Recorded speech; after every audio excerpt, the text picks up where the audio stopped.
human hair. A few centuries on, Germany got dead into the tennis too, but wanted to make a few modifications to the ball to make it a bit more effective. Around this time, an American chemist had just created something called vulcanized rubber. Out of that, people started developing air-filled rubber balls, which were properly bouncy, but either red or grey in colour. These were manufactured in Melton Mowbray. That's right, the home of the pork pie. One problem, the balls kept on breaking on impacts with the racket. The call of new balls please seemingly coming over every other point. Step forward English lawyer and tennis enthusiast John Moyer Heathcote, who suggested balls be covered in flannel to stop them from degrading. And thus the modern-day tennis ball was born. But these were white or black, so how did they become yellow? Well, in 1967, the controller of BBC Two, one Sir David Attenborough, decided the corporation should show Wimbledon on colour TV. He got his wish and it was wide into people's homes across the country. The only sticking point, the white balls were nearly impossible to see on the screen.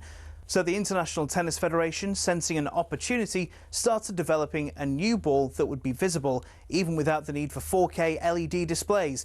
Not that anyone had that in the late 60s. After rigorous testing, they came up with the colour optic yellow and decided every ball be coated in that colour from there on in. And there you have it. Tennis balls are yellow, all because Sir David Attenborough wanted to watch Wimbledon from the comfort of his own front room. You could say the ITF aced it.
Welcome along to the weekend sports breakfast here on talkSPORT. It's Shebahn Aherne and former Marseille striker Tony Cascarino. Good morning. So last night just wasn't to be for Arsenal. Here is the moment that saw the silverware slip away from their hands live on talkSPORT. Left-footed, he's missed it, he's missed the target, he's blazed it over the bar, and it isn't to be for Arsenal. I think we all feel for Gabriel this morning. We're going to assess the Champions League final and what it means now for both clubs over the course of the show. Surprising news out of Anfield. Liverpool have parted ways with Arne Slot. Former Liverpool man Neil Mellor said Slot lost the fan base. I spoke to a lot of fans in the closing weeks of the season and the mood had changed. When you lose the fans, you have to listen to the fans, and I felt as though the owners probably have done with this decision. Liverpool fans will be discussing that this morning in the chat that it's going to be Andoni Iraola taking over from Arne Slot, and we'll look back at Scotland's 4-1 victory over Caracau in the World Cup warm-up game. Billy Gilmore's now injured. Where will Steve Clarke turn to next? Good headache, because obviously I've got Conor Barron, Andy Irvine, Lennon Miller, and you see for yourself how good young Tyler is, so yeah. Poor Billy. Yeah. Billy, what a shame. Yeah. Absolute shame. More on that coming up for you on today's show. Come and get involved. 81089 is the text number, or you can give us a call this morning. 03717 223344 is the number. Arsenal fans, how you feeling after that? Dust yourself off. You will get back to it. The Open Bus Parade is coming up today. And of course, we're building up to Soccer Aid. It's live on talkSPORT tonight. It's the weekend sports breakfast on talkSPORT. Morning.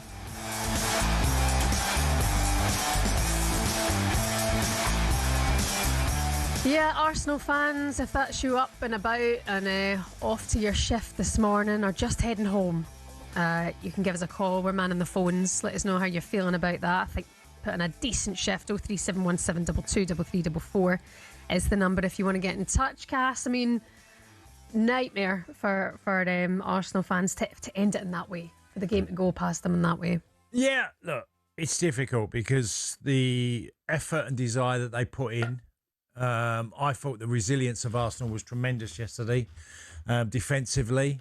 They've got a goalkeeper who's, you know, a Champions League winning goalkeeper, in my opinion. I think they've got a back four that is that also. I think in midfield they've got some real good strengths. I just felt offensively, you could just see that the very highest table in football, Champions League finalist in PSG, Arsenal just didn't have enough offensively. Yeah. A bit short. And they tried to be stubborn and resilient, and they did it brilliantly well. But as we always know, that one player, especially someone like Kvaratskhelia, can always create something or get a penalty. And they were more dangerous and they were more offensive. I just thought there was so much reliance on the two wide guys of Arsenal, Trossard and Saka, to defend and help their fullbacks. Now, I know that Doué does it for PSG, and I know Kvaratskhelia does it, but they don't do it to the same level that Arsenal wingers do, which they are basically doubling up on their own fullback to make sure that they don't concede. And they do it brilliantly well.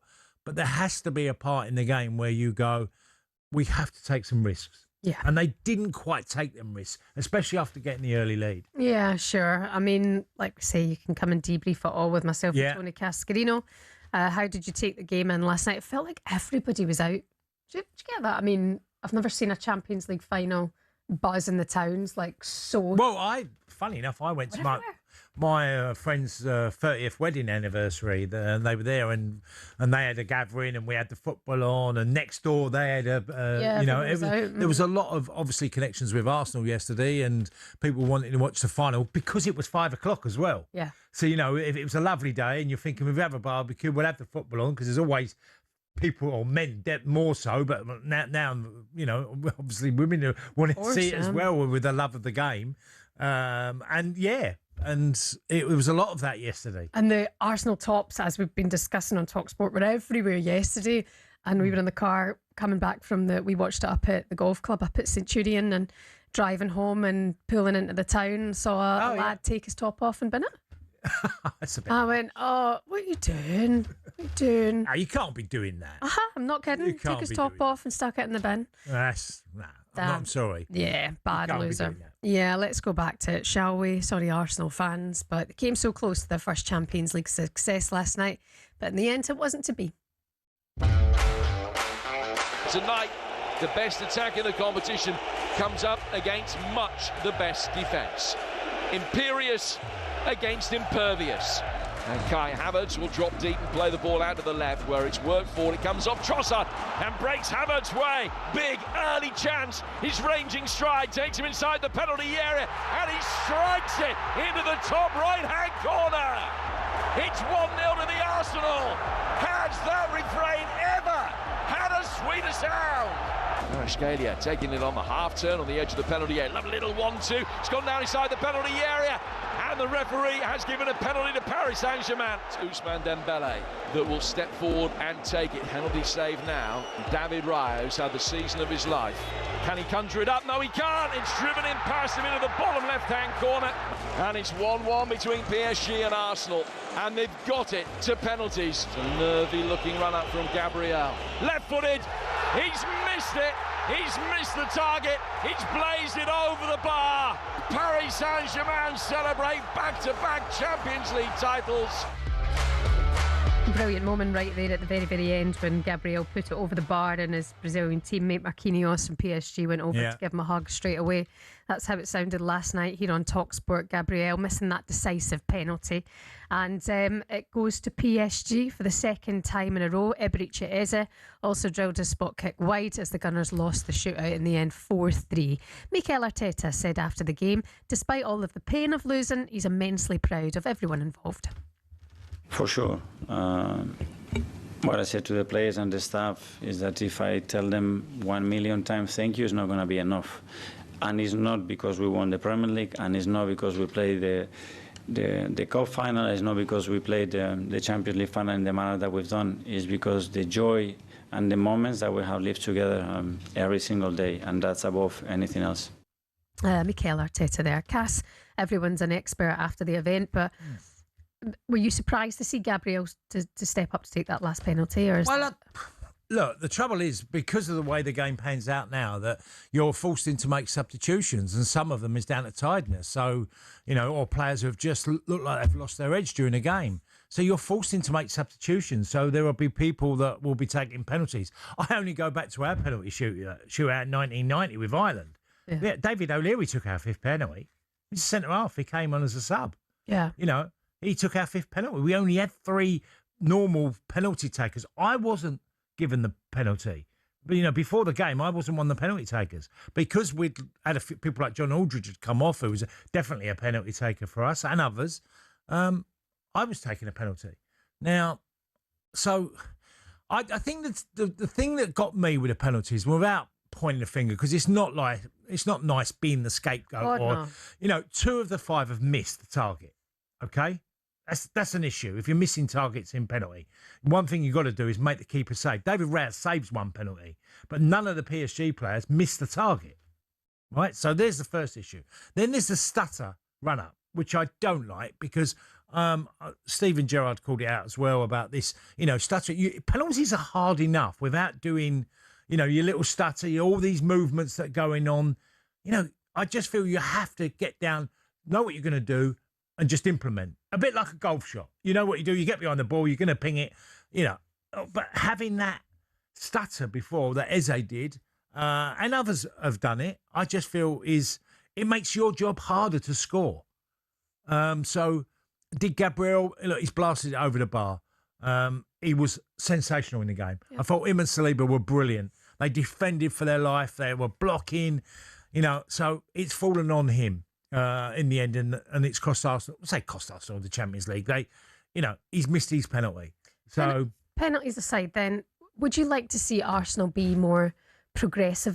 That's the next stage? Yeah. For me, it's the next stage. Is I do believe, as I just said, that they have everything in place defensively to be a tough team to get past, to score goals, to keep the there is a reason why they've had quite a number of 0 against their column in goals against.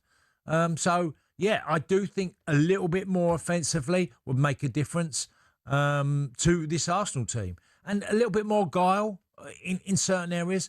But there was a lot to be proud of. This season's been incredible, Arsenal. Brilliant season, and a lot of fans, 1.2 million believed to be heading to the open-top bus parade today as they arrive back from Budapest.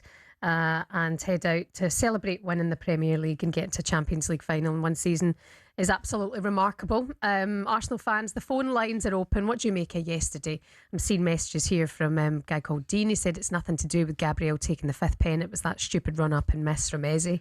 That's, I practiced it and done that. If you do it and you score, look, it's like all things in life. If you do things and you're successful, you can justify it. But when it goes wrong, and it was, obviously missing the target as they did, it's going to be criticised. You can't avoid that. And let's make no bones about it, this PSG side are exceptional as well. Yeah. We'll do more on that across the show. 03717 223344 is the number if you want to have your say on that hard loss for Arsenal last night. Coming up next, we'll discuss whether Arsenal's Champions League woes will affect their status as a global giant. It's the Weekend Sports Breakfast on talkSPORT.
David is an Arsenal fan. He's written the next big Arsenal song to rival North London forever. Good morning, David. How are you? Good morning, David. Let's talk about the right side of North London now, people. Championes, championes. Tell us about this song that you've written. Can you give us a blast on air? Oh, I'd love to. So it's called "We're Going All the Way" by my artist named Guna Gonna Sing. So if you're finding out, have a listen, blast out, and there's a little bit of an intro with a bit of commentary from the end of the Atletico Madrid Arsenal game, and then it goes into it like this. Are you ready? Yeah, we're ready. Unfortunately, we're ready. Okay, here we go. We're going all the way. The champions of England say, Arsenal! Arsenal! Rewriting history. Unbeaten every game we played. Arsenal! Arsenal! Mikel Arteta is our man. The gunner's going on for victory. North London is redder than ever. We're making history. Oh. You'll see, but we're going all the way. The champions of England say, Arsenal! Arsenal! And there you go. You get the drift? David. When are you on top of the pops, mate? Deary me. Listen, catchy, isn't it? Catchy. Not one bit, mate. I quite like that, David. Terrible. Listen, you're going to have to do more than that to get Gabby on. Terrible, David. Easy.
Feeling glad I got sunshine in a bag. I'm useless, but not for long. The future is coming on. Good morning to you. It's the Weekend Sports Breakfast here on talkSPORT. Shebahn Aherne Tony Cascarino.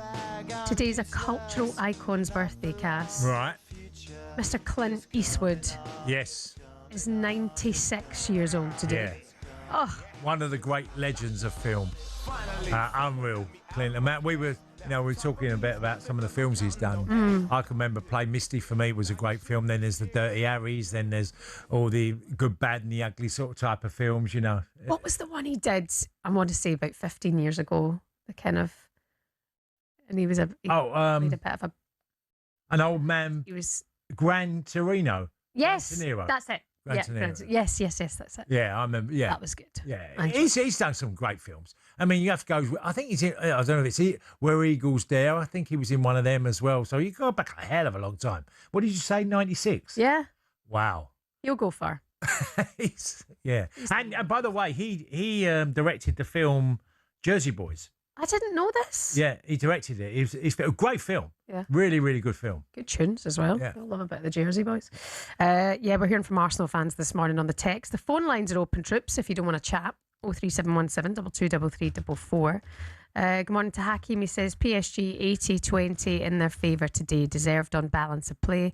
Arsenal play fine margin football. Every match goes the distance, even against inferior teams. Good morning to Jill. 81089 is the text number. Morning Shebahn, morning Tony. As a Man United fan, I didn't want Arsenal to win, but Tony, please explain Gabriel taking that 5th penalty. given the importance of it? Because you didn't think it was going to be Gabriel. No, I, like us all, we're all surrounding, and we all we try to predict who's up next, who's going to be taking the next one. And I was thinking Zubimendi must be taking the next one, the fifth one, because the fifth one is incredibly important, especially if you're in a position you need to score to stay in, or you're going to be knocked out. And he was fresh. He came on. Gabriel, as much as people might say you've got one more thing to do, the fatigue, not only mentally, but the effort that he put in the game to, physically, how demanding it was, I thought Zubimendi had to go up. As when you bring a player of that good technical ability in Zubimendi, you want him to take a penalty. I would have had him higher up in the order, Zubimendi, just because I feel like he's come on, he's fresh. Now, we can say, well, Eze was fresh and come on, but I would have always argued that Zubimendi, one of the reasons of him being on the pitch at that stage is to take a pen. Yeah. Mikel Arteta in the press conference yesterday said that he's going to take some time off. He spoke about Gabriel taking the penalty, saying that he wanted to take it. He wanted to take that moment. That's great. But it didn't work out in the end. Also that pressure. How do you prepare for that moment? That hell of amount of pressure. Him scoring it would have... Well, he knows. Look, it's all on him. I mentioned about David O'Leary taking one when he came on. He came on as a sub, and Gabriel had played all the game earlier. But David O'Leary had the penalty to win it. Gabriel had the penalty that basically to keep them in the penalty competition, which is slightly different. And look, it's a tough one. Someone's going to miss. Someone's going to make a mistake in the penalty shootout. Unfortunately, I always go back to two of Arsenal's penalties were missed. They missed the target, which makes PSG's job quite a lot easier. Okay. Just does. Yeah, I think you make a good point. A lot of discussion this week on talkSPORT from the likes of Gabby Agbonlahor, saying that Arsenal aren't a big club and can't be considered a massive club because they haven't won a Champions League or a European Cup. Last night on the Game Day phone-in, Jason Cundy, Gabby and Arsenal winger Perry Groves clashed about the Gunners' European pedigree. The only side in London to win the Champions League is Chelsea. And that's that's no thing, by the way. I heard you say that you're not a big club if you haven't won the Champions League or you European can't Cup. sit at the top table. Right, so you're saying Nottingham Forest are a bigger club than Arsenal? Well, because they won the they're a bigger club. So you're saying Stoke Bucharest are a bigger club than Arsenal? Red Star Belgrade, PSV. They're bigger clubs than Arsenal. Hamburg. Don't be silly. Feyenoord, FC Porto, Marseille. They're bigger clubs than Arsenal. They've won the big trophy. Yeah. No, are they bigger clubs? You've got to win it. No. So you think Villa are a bigger club than Arsenal? Because they won European. When was the last time Villa won the top title in this country? I look at European Cups. Not answering my question. And I look at just one You're not answering my question. League. I'm not when sure was the last time Villa won the first division? And I'll give you a clue. First division. Yeah, but I look at European. When was the last time Villa won the FA Cup? I'm not sure. You're a big Villa fan, yeah? Yeah. So when's the last time Villa won the FA Cup? I look at European Cups. You're not answering my question, Gab. When was the last time Villa won the FA Cup? You can't sit at that top table, mate. No, if you're going to a wedding, right? If you're going to a wedding, first or second? No. Okay, we'll both be right. If you're going to a wedding, you're sitting out with all the others. Yeah. No, you're Arsenal. You're not in VIP. You've got you haven't PSV. answered my question. Stade Bucharest. So you think Stade Bucharest are a bigger club at the than wedding? Arsenal? Don't be silly. They're sitting next to the bride and groom. Don't you realise how silly you sound? But you can't. You've got to feed off that top It's coming. table. Don't worry. It's Perry coming. Groves there defending Arsenal. Are they a big club despite? Of course they are. They're a massive club, Arsenal. We have lots of big clubs, and Arsenal are up at the top table. Are they misleading? They're saying the wrong word. I mean, of course, Arsenal are a big club. Yeah. And they are a bigger club, right, than Nottingham Forest, but Nottingham Forest have done better things in Europe. Yeah, well, okay. You can say that there's always someone's achieved something different from you, but if you're looking at titles they've won and FA Cups they've won, Arsenal are a huge club. I mean, I remember my first time going to Highbury, and I walked in the doors, Highbury, and walked into the entrance and then going to the dressing room. They're the first club that had underfloor heating in their dressing rooms and all had separate baths. They were ahead of the game for a number of years. But that doesn't mean Chelsea are not a big club. Chelsea have become a very big club with the Abramovich era, which they were hugely successful in the modern game. But if we're talking over 120 years of football, Arsenal have been in them, probably the biggest of all the London clubs of success over that time and what they've achieved. But not in Europe? No. Well, they've made 2 Champions League finals and they've lost them both. I don't believe you just assess a club on just being Champions League winners. I think you have to look over the whole history of the football club. And I know Cundy well enough, and I know Gabby not as well or nowhere near as well, but they are completely on a wind-up. Yeah. They are. They've got to be. Yeah. You can't say that Arsenal are not a big football club, as in, just because they haven't won the Champions League. It's just nonsense to me. Yeah. And I think Perry defended it brilliantly well. I do believe Arsenal are more likely to win the Champions League in the future than other clubs as well. I mean, look, I was at the Villa, and the Villa success in the early 80s was incredible, winning European Cup. They were they're still remembered today. What an achievement by Aston Villa. And it was a great club. I joined it. I loved it there. As I've said many a time. But, Arsenal are a huge football institution in this country. Yeah, and the future will be to hope to win the Champions League. That's what they want. They want and they're a tad off it. Yeah, they're just a tad off. Last night proves they're just a tad off it. You can let us know your thoughts on that. 03717 223344. Where do you stand on that side of the debate? Are Arsenal a big football club, considering they have underperformed in Europe? Of course they're a big club, but are they? Well, are they a great there's club? some clubs that haven't won the Club World Cup. Chelsea have won the Club World Cup. Come on. Okay. Come on. We're not comparing the Champions League to the Club World Cup. No, I know. And that's why I'm making a mockery of it. That just being Club World Champions is not, you can't define them as the biggest club because of that. Because they beat PSG. Yeah. And they beat PSG in the final. Yeah. Oh gosh, the carnage that Gabby and Jason. Yeah, they're on a wind up. Jason's definitely on a wind up. Did you see the videos of them dancing in their? If you go to a wedding, I mean, yeah. Guys, come on, man, come on. By the way, the latest edition of the talkSPORT Daily podcast is available for you now. Adrian Durham, Stuart Pearce, Jim Proudfoot. Given that instant reaction to Arsenal's loss to PSG, plus former Arsenal title winner Perry Groves clashing with Jason and Gabby there. You can hear that in full. The talkSPORT Daily podcast is available now. Coming up next, we'll head out to Budapest then on the weekend. Sports Breakfast on talkSPORT.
Joey is on the line now. Joey, you're an Arsenal fan. Good morning. How's things? Good morning, Joe. Morning, and no good morning to you, Gabby Abonlaho. You've been doing my head in since Saturday, the 17th of August, 2013. And that was the season I got my season ticket. You came into that game, you mesmerized our defense. We lost 3-1. I got home and my wife asked me, "Oh wow, Gabby Abonlaho has done this to you." And every time I have a bad day out there and I get home, the first thing my wife asks me is Gabby be doing your head in? Gabby, you're doing my head in, and I don't mean. You've turned yourself to become the big ambassador of anti-Arsenal. Like, you just go after Arsenal. You go after Arsenal every single day. Gabby, for goodness sake. This morning we're talking about Gordon. You win all the British press tribe.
Morning to you. How are you getting on this morning? You're listening to the Weekend Sports Breakfast here on talkSPORT. Shebahn Aherne Tony Cascarino. Some of your headlines you're waking up to this morning. British boxer Adam Azim strengthened his world title challenge and chances with a third round stoppage victory over Steve Claggart in London. Former Wales captain Aaron Ramsey is eyeing a career in management and calls former teammate Mikel Arteta his biggest inspiration. And Gabriel missed the decisive spot kick for Arsenal as they were denied a first Champions League trophy in a penalty shootout loss to PSG. talkSPORT reporter Amelia Beltrao spoke to fans after the game who were optimistic for the Gunners' future. You are Premier League winners. There is the parade tomorrow. Will you be going, and how much are you looking forward to it? Absolutely. I mean, that was always going to be the case, whether we won today or not. Obviously, that would have been the icing on the cake, but tomorrow's going to be a fantastic celebration. Can you sum up today in 3 words? Maybe next year. Yeah, that's probably a good way of looking at it. The open top bus parade today, Cass. I mean, they're saying millions of fans are going to be turning out for this one today, so they still have so much to focus on. What's been a brilliant season. Yeah, absolutely, Shebahn. They've done, fantastically well. They've, literally been top of the league most of the year in the Premier League. They were top of the table in the Champions League in the opening phases. And they've got to the final. Didn't quite have enough, but, the fine line between winning and losing, it was there for last night for everyone to see. Yeah. You lose a penalty shootout and you're not champions. That's it. But there's lots to be. And I think this is going to be a big summer again for Arsenal in the transfer market, where they'll add a couple at least that are going to improve the squad. So there's lots of things to be optimistic about for Arsenal fans. Anybody instantly come to mind for you who might be? Well, I do think the forward areas just need a little bit more. I mean, who they can go and get, because they might surprise us with one or two. If we go back to last year, Shebahn, we were looking in the summer and we're going, well, what are Liverpool going to do? And, with Mo Salah signed a new deal, and then suddenly Vert's come available, and then suddenly, you're looking at Isaac, and Arsenal are going to go big. I'm sure they've bolstered their squad. I do think this year they'll probably still bolster a bit more, but I do think one or two will come in that will be big hitters. Transfer expert David Ornstein spoke last night after the game. He was saying that he expects them to go big on Mikel. Well, their revenue tells you they can. Yeah, big beastie contract, and also backing him as well in the transfer window. But just looking at the performance last night, just in black and white, PSG 75% possession, expected goals 1.77 to Arsenal's 0.48, shots on target 4. Yeah. Arsenal won, but they did score. You've got to give them. It was did score from all. Well taken. But just on that, there was very few chances for Arsenal in the game last night. But someone like Alvarez at Atletico Madrid, I just think he would give them. He's dynamic. He'll run at people and a bit more flair in certain areas. I do think he would be a very interesting player for Arsenal to look at. We'll come to him a little bit later on, but Luis Enrique, I mean, I'm looking at him and thinking, if this is the best league in the world, the Premier League, how are we missing out on him, being in this country? Well, because it's PSG and they've managed to grab one of the, let's remember, his Spanish team didn't do particularly well in Qatar. They were a poor side in that. But he had a seminal moment where he decided to change the way he wanted to play. Yeah. And that was on an aggressive football that would attack from all angles. And PSG gave him the opportunity. And he let go big players. He made big calls. And Mbappe left the football club, and others. Yeah. So, you've got to hold your hands up that, PSG is such an attractive team to watch. And you have to be good enough to stop them. And Arsenal did stop them last night. That was one of the big things they did in the game was they denied PSG, because PSG can go 2, 3, 4, 5 goals pretty quickly. Absolutely. So yeah, Arsenal stopped them doing that. They did indeed.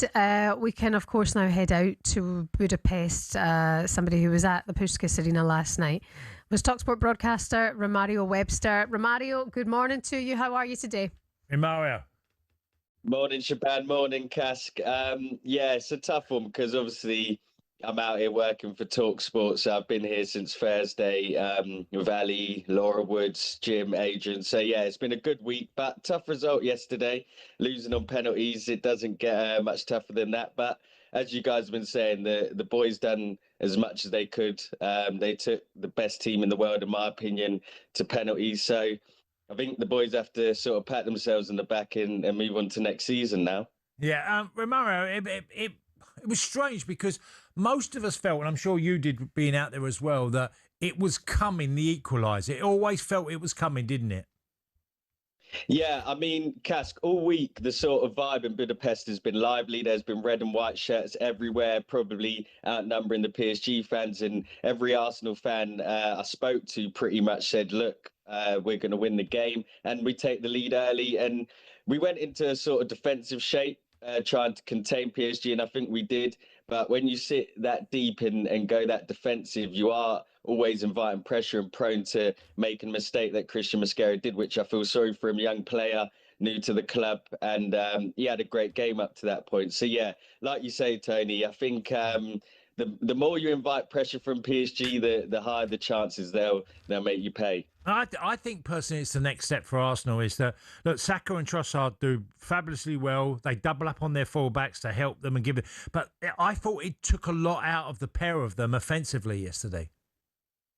Yeah, I mean, and this is the thing, Tony. I'm a bit of a football purist. I grew up on Arsene Wenger's sort of style of play where you had Alexander Hleb, Fabregas, Nasri, all of those sorts of players on the pitch at the same time. And Mikel Arteta's sort of approach is a lot more pragmatic and he's a little bit more defensive. But that's what's won us a Premier League title. Our first title in 22 years. I was 6 years old when we won that last title under Arsene Wenger. So for me, I can't really criticise Arteta, but it was interesting what he said in the press conference after that. There's going to have to be some ruthless decisions. And I wonder if he's talking about the likes of Trossard, maybe Martinelli, if he's looking at the sort of strikers, obviously Havertz and Victor Gyökeres, a huge summer signing who didn't start, which is a concern in itself. So I do think Saka could have done more. Trossard could have done more. But I think, like you said, the way that Arteta sets his team up, he likes his wingers to do a lot of defensive work, which makes it hard to sort of run up the other side and make an impact. Oh, there's definitely ruthless decisions coming. You only have to look at his impact at Arsenal when they changed goalkeepers with Raya and forced the ball, persuaded the ball to go in and get Raya as their number one keeper. I think he'll do that in other positions in the summer. Yeah, I mean, you mentioned Atletico Madrid's Julian Alvarez. I think there's been reports that he wants to move to Barcelona. He's sort of prioritising that over Arsenal and PSG. So that is a player we may miss out on. But there's obviously more reports linking Morgan Rogers. And I like Morgan Rogers. He's had a lot of good games against Arsenal, against other top teams. He's, of course, going to the World Cup with Thomas Tuchel's side. So I'd be looking within the Premier League, trying to take a few top players out of other teams.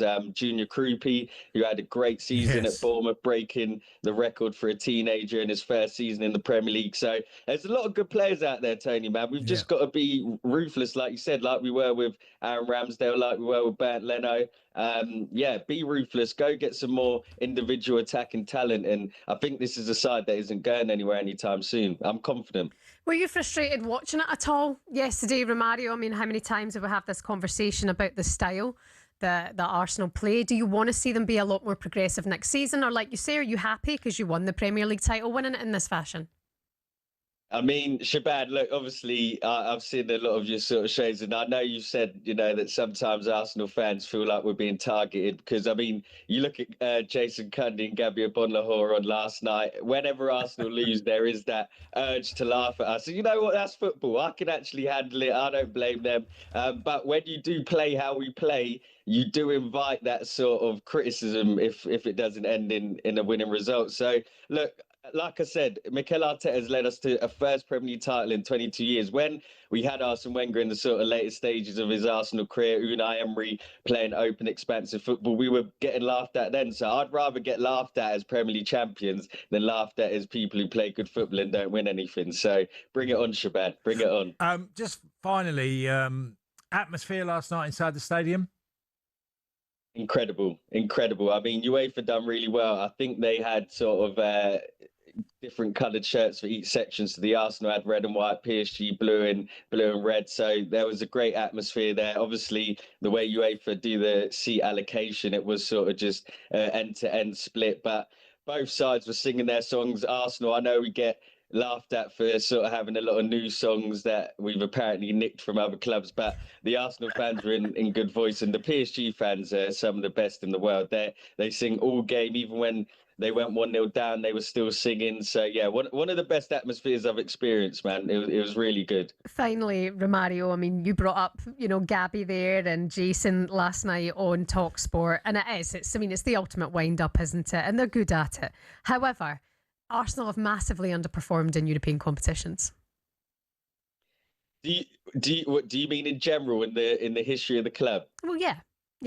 I mean, look, we should have. A club of our size probably should have won a Champions League by now. But look, we've been in 2 in our history. I mean, we've had a long history. So for Mikel Arteta to lead the club to a final in the same season that we've won the Premier League, only 2 other sides in English football history have done the sort of double where they win the Premier League and the Champions League, and that's Pep Guardiola's Man City and Sir Alex Ferguson's Manchester United. So you're just looking at some really sort of high caliber managers there that have pulled that achievement off. So I'm not going to criticise Mikel Arteta for losing a Champions League final on penalties. You have to dare to be great. You have to be there. If you're not in it, you can't win it. So look, have we underperformed as a club? Maybe, but the Invincibles couldn't do it. This side couldn't do it.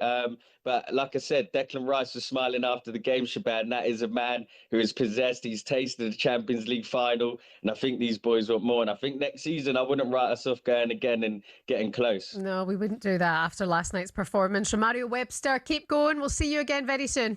Cheers. Thank you, Shebahn. Thank you, Tony. See you soon. Bye-bye. Mario, take care of yourself. I mean, he's right. I mean, you can't knock him. You cannot knock him. I mean, there's a lot of people who'd be envious of the season that Arsenal have had. Oh my God, yeah.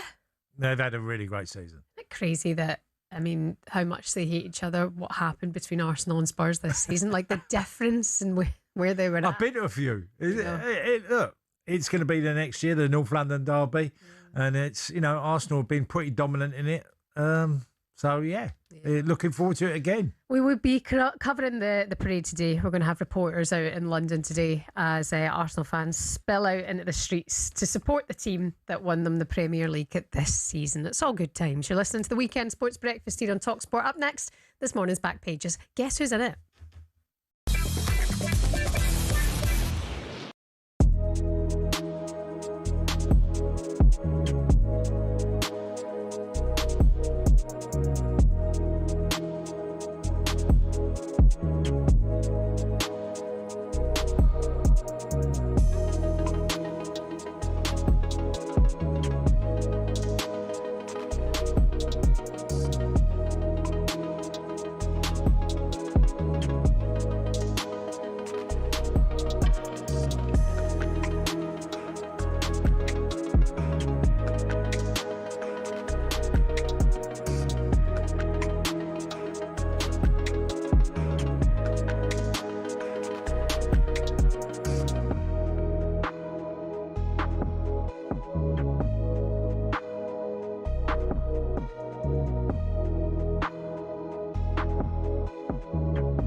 Now, one of the most important parts of the interview, you must be happy. It's been 22 years since your beloved Arsenal lifted the Premier League title. Finally, it's come back home. I mean, how are you feeling? It is fantastic, and this squad is really, really good. They've had real resilience.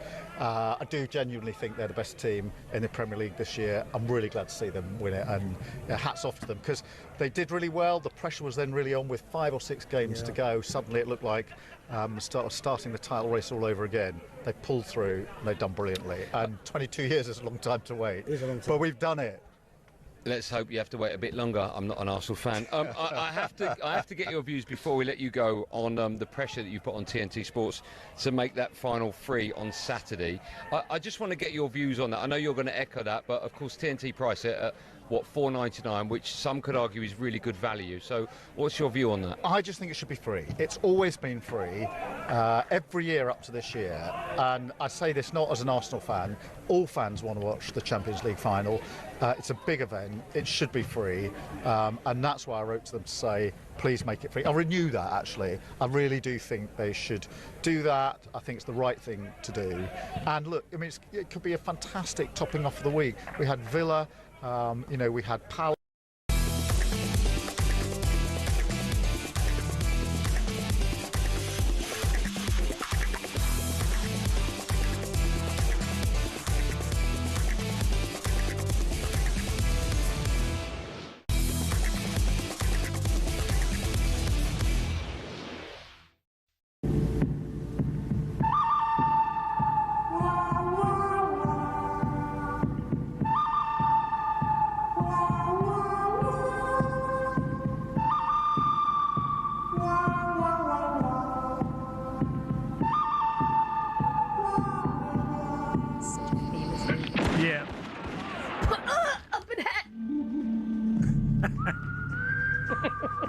was brilliant. Most of it, a lot of the spaghetti, sort of spaghetti westerns, are Good, Bad and the Ugly. A lot of them were filmed in Spain. Really? Not in the States. Yeah, I think there was other destinations as well, but I know some of the films, Fistful of Dollars and all them, a few dollars more. I think that was filmed in Spain. There you go. Learn something new every day, Cass. Yeah. Happy birthday, Clint Eastwood. It's 96 today. You get the Jersey Boys out. Didn't know he did the Jersey Boys, Cass. Well, he was the director. Indeed. The Jersey Boys. I'd seen that in the theatre a number of times, so yeah. And then watched the film. It's a great film. Does it really well. Oh, so good. Here's what's coming up for you here on talkSPORT today. Following us this morning, it's the Sunday edition. Sean Custis and Henry Winter with you from 10 o'clock this morning, going through all the pages and the supplements from the newspapers as well. Then at 12 o'clock, it's the warm-up. Max Rushton and Barry Glendenning are here. And then from 2 o'clock this afternoon, you have Sam Ellard on the Sunday session. We've got reporters out and about today covering the Arsenal Open Top Premier League bus celebrating parade. And then from 6 o'clock, you can hear all the action from the London Stadium. Soccer Aid kicks off at 6:30, which will be nice. And Trans Euro Express here at 9 o'clock with Kevin Hatchard and Andy Brassell. All coming up for you here on talkSPORT today. Download the talkSPORT app. Take us anywhere with you and do not miss a thing. Let's do this.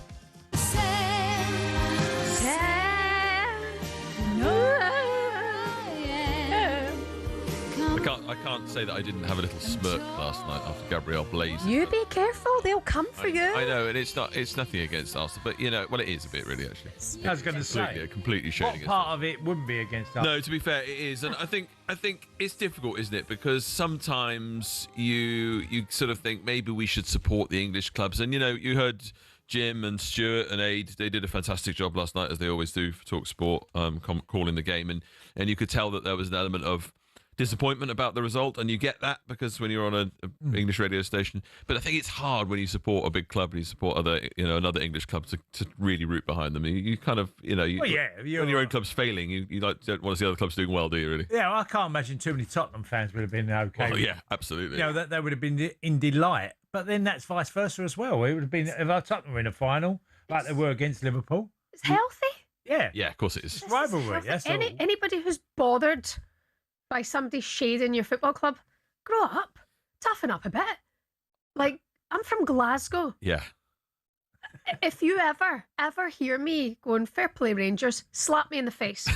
You should know I've lost it. It's healthy to hate your rivals. Yes. As a Manchester United fan, born and bred, Sam, it's okay for you to smirk at Arsenal losing. Yeah. And if you're bothered by it, you're the problem. Yeah, and it was funny yesterday because Gabby and Jason were celebrating in the office. So that was a bit much. I took a little video of it because it was fun. And then I texted my mate, I sent my mate the video of it, and I said, this is the first time ever that Jason Cundy, Gabby Agbonlahor, you and me agree on something. It's just amazing what brings people together, isn't it? Different walks of life, different people, different teams, but we can all revel and in what some about ways. Chelsea shading at full time when... Yeah, complete shade. When it all ended for Arsenal in tears. Chelsea put up the picture of the European trophy. I did, yeah. I know. Look, I visit it on a daily basis, all that stuff. The only thing is because I work in punditry, I always feel like I have to be balanced. Yeah. I just feel like I can't be just a bias towards a club. Yeah, no, I think you're very fair. I just don't. For me, I want to give my honest opinion, so I can't hate. I feel like I can't do that as a pundit. Yeah. Because, there's lots of people who complain about certain people doing punditry on certain games who are clearly got a bias towards that. And that's not healthy, is it really? I feel that's starting to sidebar. Is that starting to kind of come away from football now? Like we are starting to hear a lot more pundits covering their teams. Yeah, for sure. And former players, like you covering Millwall. Yeah, I did. I mean, and I wanted them to get past Hull. I wanted them to, but Hull were better. Yeah. Hull City were better, and I have to reflect that when I'm doing my punditry. They deserved everything they got. Hull City. Yeah, no, that's exactly that. But that doesn't mean that we can't appreciate Arsenal and their efforts last night. That is for sure. They were brilliant. They were absolutely brilliant. They are really, really close now to winning their first Champions League on another night, isn't it? And that's reflected by the papers. Pens sink Gunners is in the Sun. Paris stun Gunners. You see what they've done there. PSG related headlines. Guns step too far is in the Star. The Paris stun Gunners is in the Sunday People. all the papers reflecting the penalty shootout last night as well. I found one in another paper. Heartbreak is in the back page of the Mail on Sunday. I think at least I think it's difficult, isn't it, when any player misses a penalty, Cass, and Shebahn. But I think now people maybe, and you'd hate to think that it would sort of lead to any kind of abuse, as football fans can be like, and difficult times like last night. Fans, unfortunately, you often hear the worst times. But what I would say is, I think now there needs to be some sympathy for players who miss penalties. I think there is, But you have to be allowed to criticise. If someone technically does something wrong, you can call that out. I think personal abuse is completely different. Completely, yeah. That is the difference. You don't have to get personal and call people whatever you're going to do. But if you're going to say, for example, Eze, he takes a stuttering step up to take the penalty, that to me was, that's a mistake to do that. And I love him as a player, always have done, felt he's a terrific signing for Arsenal. But, you don't go personal on someone. Not at all, no, that's where it's... No, you just go, I think you made a mistake. And, Arsenal have missed the target twice in the penalty shootout. Yeah. And, if the goalkeeper makes a save, it's slightly different. But even then, if you go back to the Euros when the 3 England players got absolutely slaughtered because, goalkeeper, that went too far. That's just too far. That was just pure racism. Yeah. In the end, completely. That turned. Completely. It was just... That's hatred, and like Shebahn said, racism. You can't be doing that. Yeah. You can criticise someone's technique. Gabriel took his penalty and he's come up, and I said earlier, as you know, with Zubimendi, I thought he'd go. Gabriel's literally put his heart and soul in the whole game. He looked like a player. I was thinking, how can he go ahead as Zubimendi? Zubimendi's come on as a substitute. I know Eze did as well, but you're expecting Zubimendi to take one. How long does that stay in your head? Moments like that as a professional footballer? Forever. Forever. I still dream about a chance I had against Neville Southall, against Everton, the FA Cup for Gillingham. I've had that dream more than any other one when I've been put through 1-on-1. I missed. Yeah. So it'll stay in their heads forever. And that's how Martin Lipton refers to it in The Sun this morning. Really good piece on the game. That's not fair, simply not fair, he says. Yes, you can argue that Paris Saint-Germain deserved to triumph on a night of sheer drama, but it's just plain wrong that the man who will be remembered for losing the Champions League final was the best player in red and white. For more than 2 long hours by the Danube, Gabriel stood not merely tall, but head and shoulders above his teammates. The Brazilian wall at the back was imperious, magnificent, the ultimate leader of a rearguard action that took the Gunners to within a couple of kicks of the dream double. Yet with a chance to extend the shootout into sudden death after David Raya had bailed out Eber Echezza with a brilliant save from Nuno Mendes, Gabriel faltered. His shot flew high, far too high, landing among the cavorting, exultant PSG fans behind Raya's goal. Gabriel sank in despair, Arsenal teammates sharing the misery of the one test of nerve the Gunners could not pass. And it was nice to see Marquinhos at full-time. Going up to Gabriel. That's the sort of sportsmanship that you want. Him and Saliba were terrific last night. They were outstanding. And others. But they are outstanding, aren't they? Yeah, they are. That's what build their success. Yeah, and like I said, fatigue played a big part in that penalty miss as well. Yeah, and of course it can do, and no doubt we'll see lots of that sort of the emotions of football during the World Cup this summer as well. But so close for us last night. Obviously, the other big story that's all over the papers is about Arne Slot this morning. That's your lot, Slot. John Cross writing that in the Sunday People. Hey, football comes at you fast, doesn't it? Doesn't it ever? We're talking about a Premier League winner. Yeah. 1 year, and now he's out. And Cass will do much more on this in the next hour, but.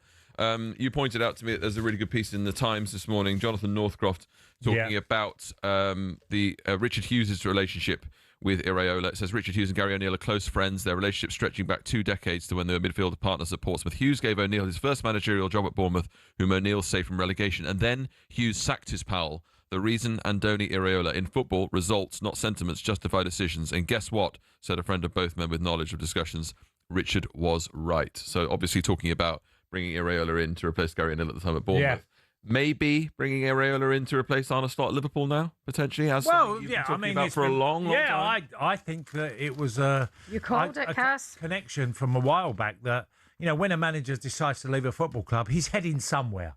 And obviously it was a golden opportunity. If he's leaving Bournemouth, and it came out very early, it come out a good few months ago, didn't it? Yeah. He was leaving. He's got a big club offer. Now, Liverpool are saying that, this decision was very difficult, which I'm sure it was, but I think this decision was done quite a long time ago. Remember that Liverpool kept Klopp quiet for 4 months. Yeah. Never forget that. The day it broke, and they said, and then the conversation went, and I think it was about February time, and they said, well, this decision's been made in November. Yeah.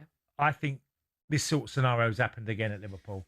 Indeed. Sam Stevens, thank you. You're back with us in the next hour. You're listening to the Weekend Sports Breakfast here on talkSPORT. Coming up next, we'll build up to Soccer Aid today. And of course, we'll reflect on Arsenal's loss again in Budapest last night.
Andy Robertson and Liverpool and the memories that brings up and the incredible teams that you've been part of over those years and Jurgen Klopp, all that history. Oh my goodness, just sum up, now that you're at the end of your Liverpool career, how it's been, how emotional has this been for you? Yeah, it's been a difficult couple of weeks, but I also try to enjoy every minute of it. I think people are fed up of seeing my face and seeing interviews of me doing farewell stuff, so I'm glad this one's radio. But yeah, look, it's been an unbelievable 9-year journey. Andy, can I take you back to, because I honestly think this was probably one of my favourite Liverpool sides ever. Mane, Salah, Firmino, Henderson, Fabinho, Wijnaldum. You guys, that back four, you just picked yourself really, Robbo, Matip, Virgil van Dijk, Trent and Alisson. It will forever be one of my favourite Liverpool sides, I think, just because there was so much character in it, but also you guys were just so good. What was it like having that connection that you had with your team? Yeah, look, that was, I think, I've spoke about it, quite a few times, but it's like that was the best time because, we were all kind of climbing the mountain together as such. None of us were the best player in the league. None of us were the best in our position. None of us were, we certainly weren't the best team. And I just think every day you just started seeing it slowly but surely piece all together. And then we climbed to the... On November the 1st, 2017, the Houston Astros won their first ever Major League Baseball World Series. Just 4 years earlier, they'd lost 111 games in a season. Now they were champions. But the Astros' victory was very quickly tainted in one of the biggest cheating scandals in the sport's history. In baseball, the catcher gives hand signals or signs to tell the pitcher what pitch to throw. The batters team always try to observe those signs and decode them. They're fine to use their eyes, but using technology, that's banned. So the Astros beat the LA Dodgers in the World Series. They all look so happy, don't they? But later, one of the Astros players went to the press admitting they'd used a camera on the field to steal signs. It caused shockwaves. An MLB investigation then confirmed it. The Astros had been filming their opponents' catchers and sending a live feed to a monitor near the dugout where players decoded the signs. To tell the batters on the field, this was the plan. Yep, they banged on a trash can. Pretty rudimentary.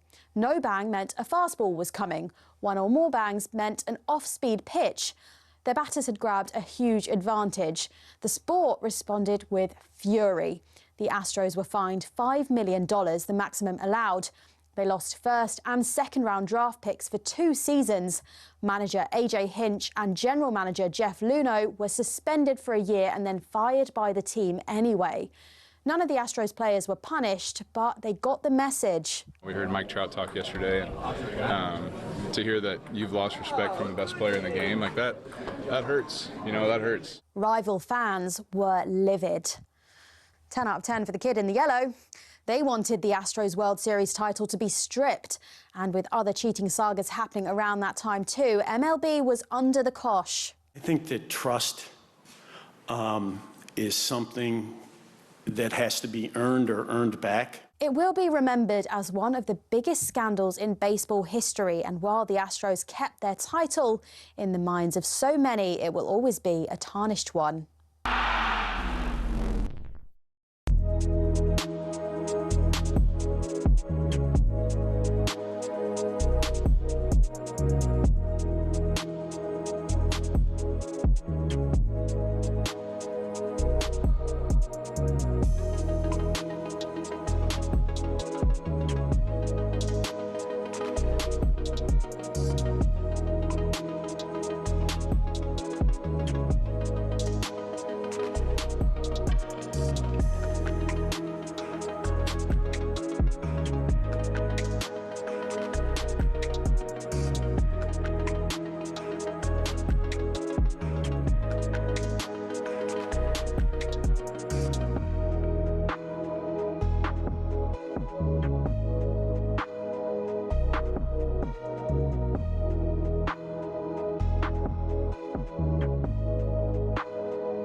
Good morning to you. It's Sunday. It's the weekend sports breakfast here on talkSPORT. Shebahn Aherne and former Nancy and Celtic striker Tony Cascarino. Good morning. You have to feel for Gabriel. Last night it just wasn't to be for Arsenal.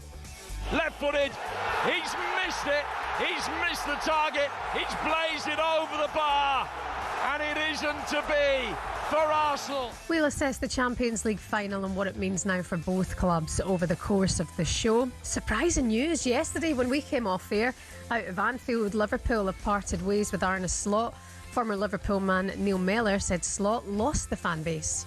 I spoke to a lot of fans in the closing weeks of the season and the mood had changed. When you lose the fans, you have to listen to the fans, and I felt as though the owners probably have done with this decision. We'll focus on that this morning and we'll look back at Scotland's 4-1 victory over Curaçao. Billy Gilmore's now injured. Where will that leave Steve Clark? Good headache, because obviously I've got Conor Barron, Andy Irvine, Lennon Miller, and you see for yourself how good young Tyler is, so yeah. I think it's going to be Lennon Miller. So much to discuss, lots to look ahead to as well today on the Weekend Sports Breakfast here on talkSPORT.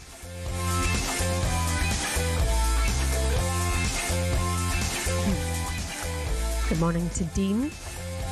Between 1960 and 1978, over 600 European westerns were made, with nearly 500 filmed or produced in Italy. Dean? Yes? Cascarino, I need you to fight it out. I'm not saying there weren't ones being filmed in Italy. I'm saying that some of the spaghetti westerns were filmed in Spain, which they were. This is true. I wasn't saying about the other. How many? 1,600? 500 or something like that.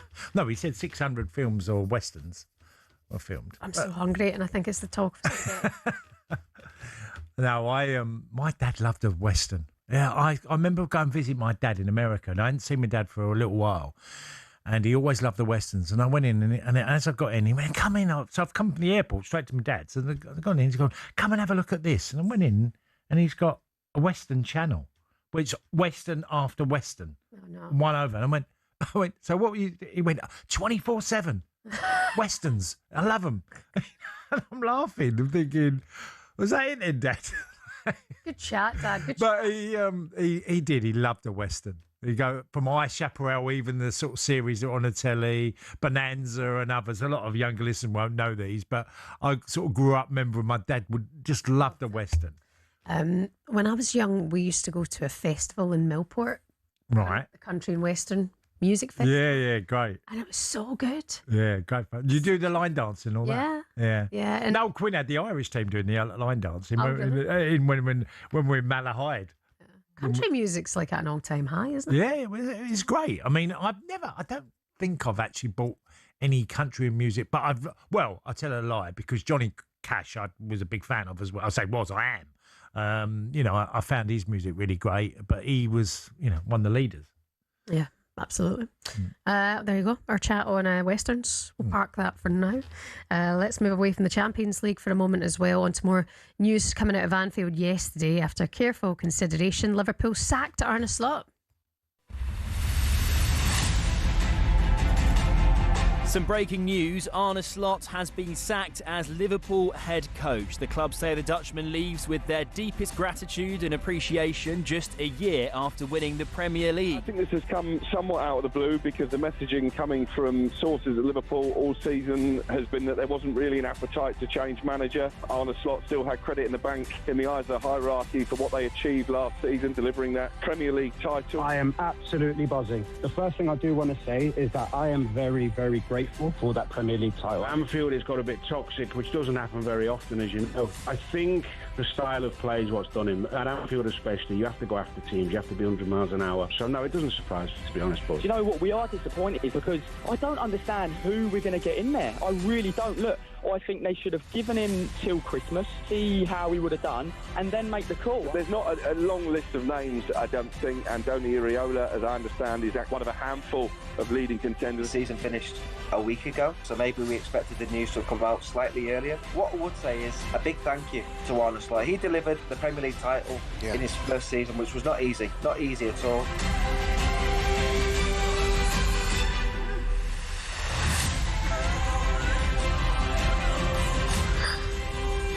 Oh, gosh. Sometimes I need to just think before I speak.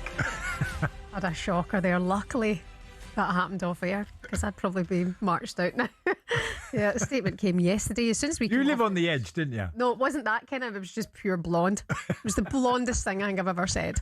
A statement from Liverpool said ownership expressed immense gratitude for a successful first season and compassion we displayed during challenging times as well. The club also emphasised that parting ways with Slot was not done lightly, but change is necessary to keep the club moving forward. Cass, what was your reaction to it?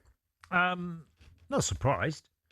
I'm not. I've been saying quite a lot of times this season about where Liverpool stood and the consequences of what Liverpool did last year. The money they spent, heads were going to roll. Someone had to pay a price for the terrible season that Liverpool have had. And a lot of people have defended. I mean, I listened to a quickie yesterday, and he has said this a couple of times where, that if Slot would have had the second season to be his first, and then he would never have got to the second season. Mm-hmm. If his first season had been as bad as this one, he would never have got that opportunity. And I felt that too much had gone wrong. They'd lost too many games. Too many players didn't settle in. Wirtz didn't settle in at Liverpool. And yes, there was injuries to Ekitike and Isaac and others. Kirkes didn't settle in. Frimpong didn't settle in. So it felt to me that the manager was always going to come under scrutiny. And the style of play is an issue for Liverpool fans. I've said all along that certain clubs have to have an attacking style, and they're normally the biggest clubs in, whatever league you're playing in, whether it's a Liga, whether it's a Premier League, French League, they have to play attacking football. talkSPORT understands it's all but confirmed that Bournemouth boss Andoni Iraola is set to take over as manager.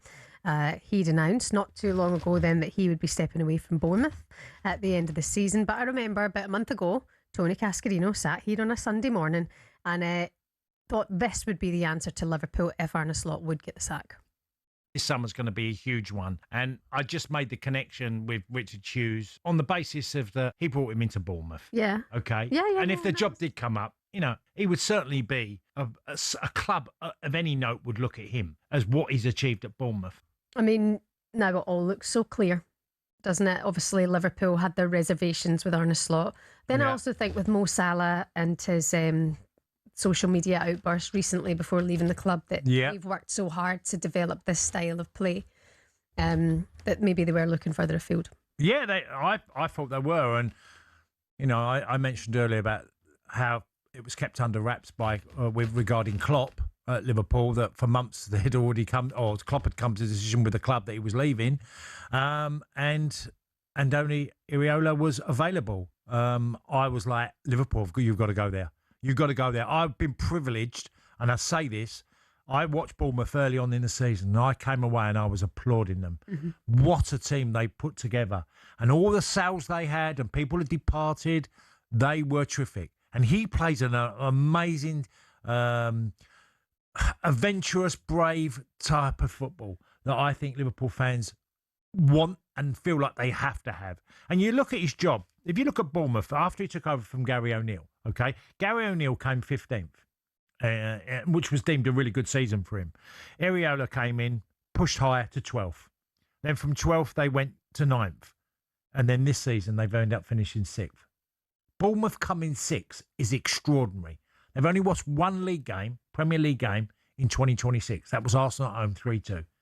Okay? He is, for me, the most attractive manager that I feel Liverpool could have got. And we don't know if that's going to get over the line. Even Xabi Alonso? Yeah, Xabi, for me, was never going to happen because he took Madrid over Liverpool. Now, I don't know that's a given, but when he went to Real Madrid, which I don't blame him for doing that, because it is the golden, one of the greatest jobs in world football, if not the greatest. But because he'd sidetracked Liverpool, or maybe he hadn't even been offered the job. But what I would say that he went to Madrid, and I think they've... look, Richie Chu spoke about his meetings with Iraola and spoke about one of the smartest people he's ever met. He's a law student. Mm-hmm. That doesn't mean you're a great football coach, but there's nothing unturned with him. And the way he wants to play, I think it's the best signing. And we never know. You're never guaranteed of a player works or of a manager works. But I think, boy, I'd love to know if he can make it work at Liverpool. Give it a good go. Because he's a terrific manager. Any reservations over the fact that Liverpool is a big club in comparison to... Yes, well, I don't think that doesn't worry me about him. I think he develops a style that he'll make big players work and do the things that he believes in. Bournemouth are you only had to watch them. We come to the end of the season, when we were talking about Arsenal winning the title, I said, Man City have got to go Bournemouth. That's a really tough game for them. Yeah. And, okay, they've eventually won Arsenal the title because they got that result. They had a golden opportunity in that game. Brooks had a golden opportunity to make it 2-0 with minutes to go. And they could have, beaten Man City. You just have to look at the way they play. And the young... Krupi's going to be a star. There's no doubt. And Rian as well, probably. But that young lad Krupi is going to be a star that, And you also can put in Kirkes at Liverpool. He played his best football under Iraola. They spent a lot of money on their left fullback to replace Robertson. And he's played nothing like he did at Bournemouth. You're very excited about the idea of Andoni Iraola, and rightly so. Oliver Glasner has a similar record, and Glasner's won trophies. So would you have considered him? No, I think it's slightly different in the way he plays football. Is a bit more counter-attack, and they don't get me wrong. Crystal Palace do the 5 at the back better than anyone I've seen, and they can be dangerous. But I think he's just a better fit, Andoni Iraola, for Liverpool and the way that Liverpool approach games and play. Liverpool fans, you having it? Andoni Iraola to take over from Arne Slot. 03717 223344 is the number to have your say. 81089. If you want to drop us a text message, coming up for you next, we'll speak to a Spurs fan. Wonder how they're feeling this morning. What we like, pure shade. You're listening to the Weekend Sports Breakfast on talkSPORT.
Edwin, away from Soccer Aid, obviously a good second half of the season for your former club, Manchester United. It feels like a no-brainer to give Michael Carrick the job on a full-time basis. I guess the big question is, what can he achieve next season? How close to being championship contenders do you see them being?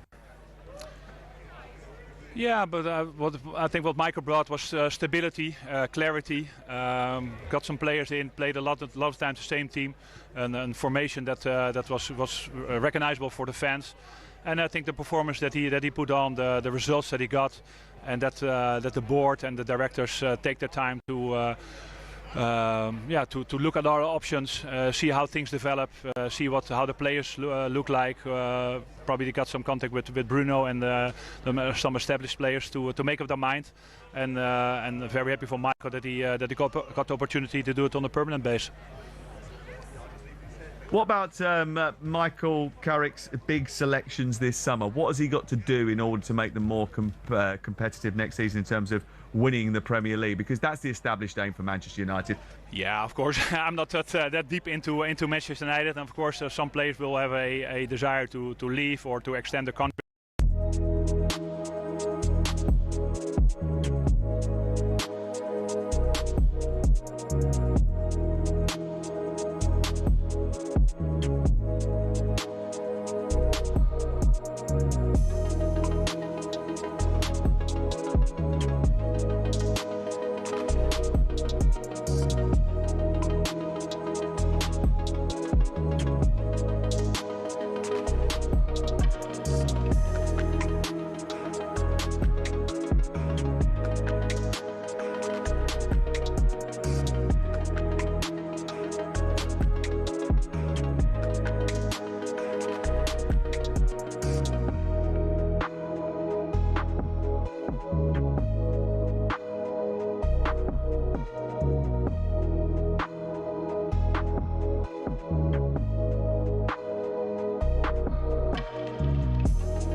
Can I kick it?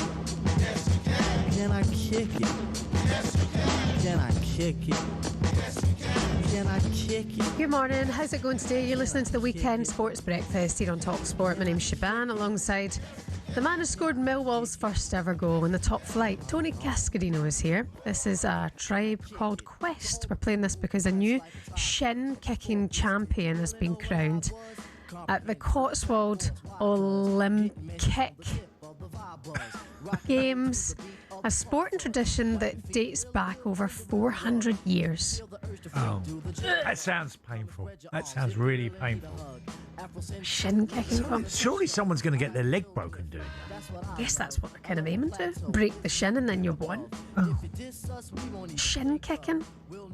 Well, have you ever seen some of the UFC fighters when they do the kicks and they break someone's leg? Like Conor McGregor had one which was awful, and you're thinking that sounds seriously mad idea. But then it's the Cotswolds; they've always got these old traditions, haven't they? Hill rolling. And cheese chasing, or I don't know, whatever they do. But the hill rolling one's hilarious, isn't it? And they have injuries in there as well because people are literally have ambulance ready to take them to hospital.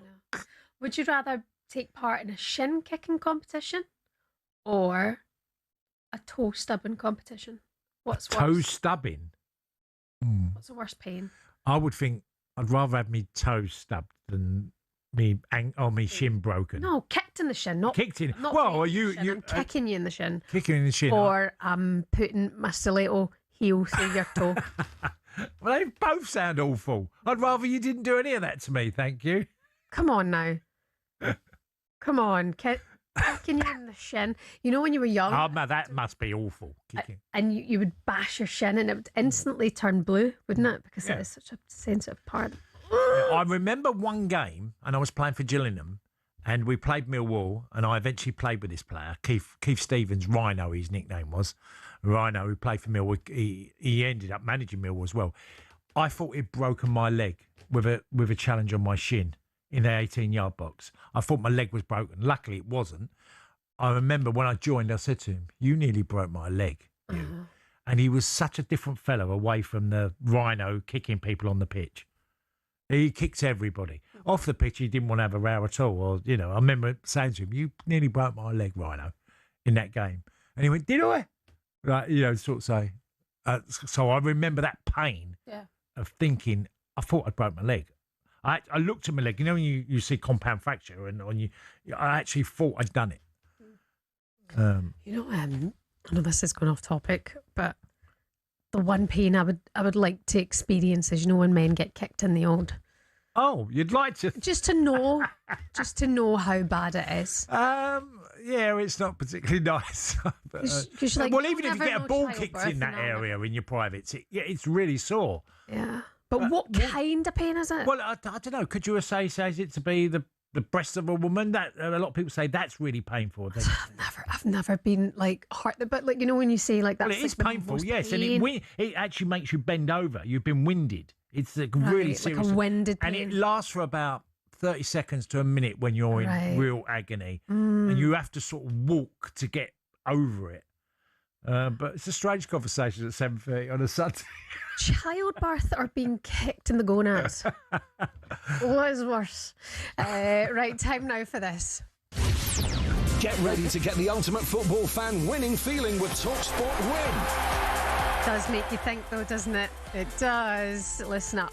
Monday at 4 o'clock, someone is winning the trip of a lifetime to the FIFA World Cup in Dallas. talkSPORT and Adidas, the tournament's official match ball supplier, are sending you and a mate to see England's opening game against Croatia on the 17th of June. We're talking about return flights, accommodation, spending money, tickets, the official Adidas match ball, the Tri-Onda, all thrown in. What an amazing competition. You could be winning it. If you want to get involved for your chance to win, head to talksportwin.com or text WIN, WIN, to 83338. Text and online entries are £2.50 plus your standard network rate, or call this number 0343 418 7260. Your entries must be in Monday at 4 o'clock, and then someone will win. If you answer your phone, if we call you, you could be in with a shot. 18 plus, UK residents only. A talkSPORT promotion with all of the terms and conditions on the website, talksportwin.com. Text the word WIN to 83338 now, and good luck. So, Luis Enrique Cas has now won back-to-back Champions Leagues. He's won 3 of them now, 1 with Barcelona and 2 with Paris Saint-Germain. Would you like to see him in the Premier League? Would I? Don't know, really. Never really thought about it. It seems look, he's done an amazing job at PSG. Would he be able to have the same sort of style?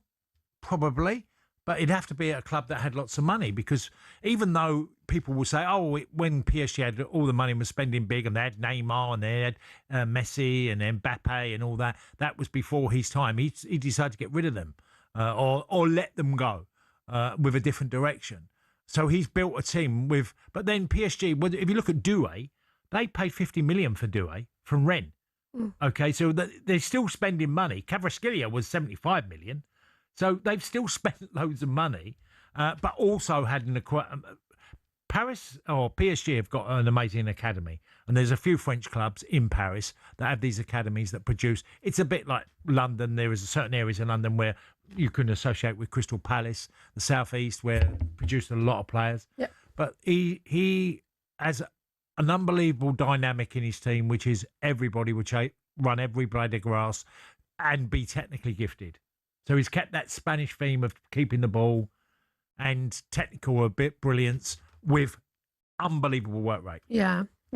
Which you have to applaud him for. I loved his message yesterday after the game in the interview. He said maybe both teams deserve to win today. For different reasons. Yeah, but we are champions again.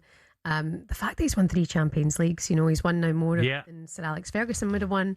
I'd love to see him in the Premier League, considering we speak about this league as the best league in the And he world. seems a very humble man as well, doesn't he? I mean, When he he's talks. been through it. Oh, yeah, I know he had with his daughter, wasn't he? Yeah. He had lots of issues. Very sad. So, yeah. Very sad. But I think the way he's been looked upon in France as well is that everyone has total respect for him, and rightly so. And he's got a wonderful team. Yeah.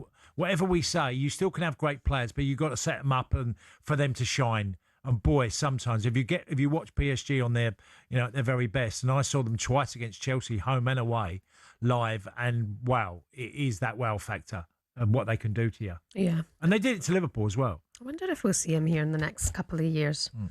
Surely one of the clubs make a move for somebody like that. He's got that Barca loyalty in him that you do what you can, and and I've never felt he's rocked a boat in any way or looked at the grass is greener. I think the only disappointing thing in his CV was the Spain job, which I was amazed when I watched them live how disappointing Spain were under him. But that he talks about that moment, and he decided to change the way he looked at football. Yeah. Coming up next, we're going to turn our attention to the rugby. Good morning to Andy. The Brummie says, what about a standing on Lego competition? Good morning to Darren saying, what's wrong with you? Why would you want to be kicked there to feel how it feels? I don't want to be. I'd just like to know what it feels like, okay? Sometimes we go off topic. It's 7:30 on a Sunday morning. Later on the show, European football expert Kev Hatchard will be with us to digest all the big stories from all over the continent. It's the Weekend Sports Breakfast on talkSPORT.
As I've been waiting to come on, I've just had a message from somebody called Gabriel Agbonlahor.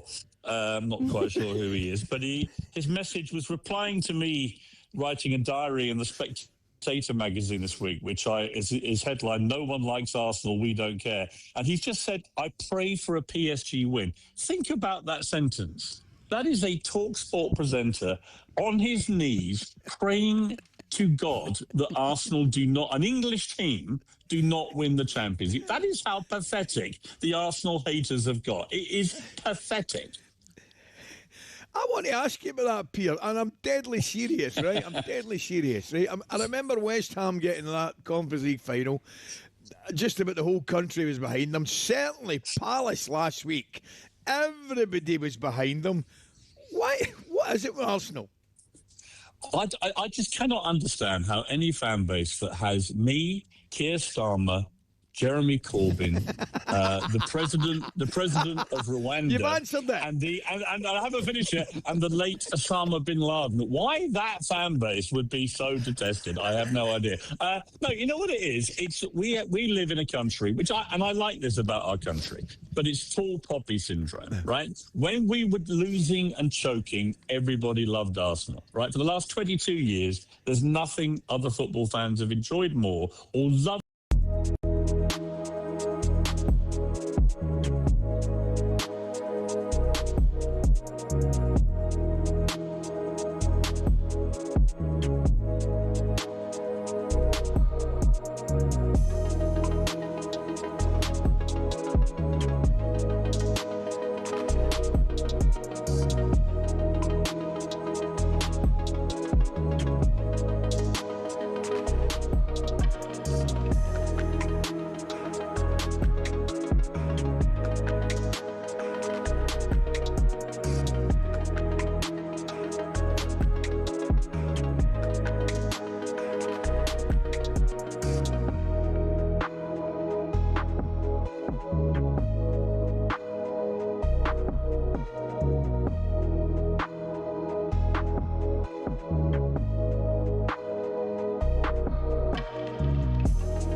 Good morning to you. It's the Weekend Sports Breakfast here on talkSPORT. Shebahn Aherne and former Chelsea striker Tony Cascarino. We've been hearing from Arsenal fans all morning. Very disappointed, and rightly so, after what happened last night. More on that to come on the show. Firstly, though, your headlines: AC Milan and Portuguese forward Rafael Leao has confirmed he will leave this summer. Leao says he's looking forward to playing in another league, sparking the interest of top Premier League teams. Wigan Warriors earned their 22nd Challenge Cup title by thrashing Hull KR 4-0 at Wembley Stadium. And 2 goals from Lawrence Shankland ensured Scotland's big Hampden send-off ended in 4-1 over 10-man Curaçao. Midfielder, though, Billy Gilmore came off injured and will now miss the World Cup. Steve Clarke said after the game when he was asked about his incoming replacement. Good headache, though. Good headache, because obviously I've got Conor Barron, Andy Irvine, Lennon Miller, and you see for yourself how good young Tyler is. So, yeah, I'll probably keep me awake tonight as well. Yes, Steve Clarke there, by the way. Sorry, Warriors beat Hull KR 40-10. 40-10 was the result yesterday for that. Hearing from Steve Clarke there after the game, let's start with the positives. A good send-off and a good warm-up game for Scotland, but poor Billy. I know, look, and innocuous as well, because you can see by the way he falls, and you know it's serious. You just see that sometimes in sport, don't you? When you unchallenged or just you see that he's just fallen awkwardly, and so it's a big blow to him. So Steve's got to replace him. Who he can bring in? There's a number there. But a big win for Scotland last night. Yeah, I mean, I know that people look and think, who are Curaçao? But we bet. Their preparation, they are in the World Cup. Absolutely. And also great to see Lawrence Shankland scoring, because for me, he's got to start. He will start, I think. He leads the line really well. Yeah. He's one of them players that will always make the defender's game difficult. He'll pressure them, he'll get in front of them, he'll hold up the play, and then he'll be a threat, whether it's aerially or in the 18-yard box. And he's had a great season with Hearts. So, yeah, fair play to him. It's a great addition. We were talking all about forwards, weren't we? And, Ollie McBurney didn't get in. Mm-hmm. Might have been one of the reasons was Shankland was in. Oh, yeah. I mean, Shankland has been brilliant. Got his move to Rangers as well, and a great season at Hearts. Because you've got a few number 9s, haven't you? George Ursa at Ipswich as well, leads the line well. Lyndon Dykes, likewise. Adams a forward as well. Yeah, so he's probably looked at not chosen Ollie McBurney purely on the numbers he's already got. And I was always led to believe that they weren't quite... There was a couple of incidents with Ollie McBurney. Whether how true that is, I don't know, but we'll see. Incidents as in... Well, just not agreements with the player to the manager. I've heard there's been a few things, but Yeah, I've heard of that happens anyway. Personal clash. That Yeah, not gonna... and he might look at I've already got George Hurst. I've already got George Hurst is good. Yeah, and also like you said, Shankland. Yeah, in terms of Haiti as well, that's the first game. Yeah, the first one. Scotland's group. Curaçao, Haiti, kind of similar sides in a way. Well, we know nothing about them. I'm not going to sit here and pretend I know anything about Haiti, because I don't. I mean, I think they've only got one player that plays actually in Haiti. Away from Haiti. I think only one of their players plays in another country, in another league. So it'd be hard to assess what sort of level they are until we see them. Yeah. Interesting. Scotland fans, you can let us know your thoughts on how that all went yesterday. 4-1 was the result in the end, and a decent warm-up and a good send-off for the lads. All the same, very much so looking forward to the World Cup. All of it going to be live for you here on talkSPORT. Let's chat about the rugby now, shall we? The Gallagher Prem is coming to an end and there's loads to play for. Delighted to see joining us now for all the latest. It's former England rugby player Topsy Ojo. Good morning to you, Topsy. How's things? Good morning, guys. I'm very well. How are you? Topsy, yeah, good. Great. Cannot complain at all. Coming to the end then, what's been happening? I mean, what do you see coming up this weekend? Well, it's been a very good weekend for the Prem in terms of I think every team's doing their part to try to take it to a final weekend. So the playoffs are hotting up. There's one more regular season round after this weekend. There's a game this afternoon. Leicester will play, and they have an opportunity to kind of get themselves into second in the table. And when you've probably seen with playoffs, if you get home advantage, you're almost guaranteed to make it to the final. I think maybe only one team has come from outside the top two to make the final and try and go on and win it. So that positioning is going to be really important. Like I say, one more fixture where Leicester could go second today if they win their game against Exeter. But then they play Bath, whose position they're going to take next weekend. So those two are going to fight it out for second and third. And then in fourth and fifth, you've got Exeter and Saracens fighting it out, and they play each other next weekend as well. So there's a lot riding on the fixture today and then those two fixtures next weekend. So how would you look? I mean, look, Saracens have been through so much. Well, there's many rugby clubs that have difficulties financially, but Saracens, do you feel like they've been bouncing back from the devastation of the impact on finances at the club? Well, they had to go through a lot. They had to kind of take their punishment, take relegation, do their time and work their way back up. But they're back to business at the minute. And about 5 weeks ago, they probably thought their race was done, but they're now on a 5-game winning run where actually now currently they've got the 4th playoff spot, which everybody probably thought wouldn't happen. So they've just gone about their business, and I guess maybe leaning a bit on emotion as well. Their director of rugby, Mark McCall, leaves and he has been there forever. So actually there's a lot of emotion riding through Saracens. I mean, he's seen most of that team, their internationals, your Mario Tojes, Jamie Georges come through as boys to men, all the way through the academy to Lions players, England captains. So, yeah, a lot riding on this, and Saracens seems to be timing their run very, very well. Speaking of the Lions, the British Lions women have a new head coach. Tell us about her. Yes, they do. Jo Yap comes in as the first ever British and Irish Lions women's head coach. They're touring New Zealand next September. It's all history making, to be honest. The first time the women have had a Lions team, the first time the 4 nations are going to be brought together. And Jo, with her experience, obviously she's a former Red Rose England player, but also a really experienced international coach. So she's now going to be tasked with bringing all the 4 nations together. It's going to be difficult, no doubt about it, because if you look at current form, if you look at the Women's Six Nations just gone, it's going to be a lot of England Red Roses in that squad. But the essence of the Lions is that it's the best of the 4 nations, England, Scotland, Wales, Ireland. So actually her job in how she does that is going to be very important, but she's a brilliant pick, like I say, hugely experienced, coached in England, coached in the Southern Hemisphere with Australia at the last World Cup. And yeah, there's just huge excitement about what this tour will look like. It's a first. So, there's still going to be some unexpected stuff, some stuff we don't know. But I guess in that is a lot of excitement and opportunity. So, yeah, lots to look forward to with that. Where are you based today, Topsy? Where are you been stuck? Stuck today. Planting yourself. Yes, stuck on the sofa to begin with. But then I'm actually heading for West Ham for Soccer Aid. Oh, yes. Yeah. Of course. Well, we've got that. So I will be there, binoculars on from high up. But no, looking forward to it. So yeah, going to go check that out. Very much so. Topsy Ojo there, our rugby expert. All the playoffs from the Gallagher Prem coming up on talkSPORT 2 as well. Topsy, we'll speak to you again very soon. Thank you. You too. Thanks, guys. Have a good day. Topsy Ojo there. Have a good day. And it's time now for this.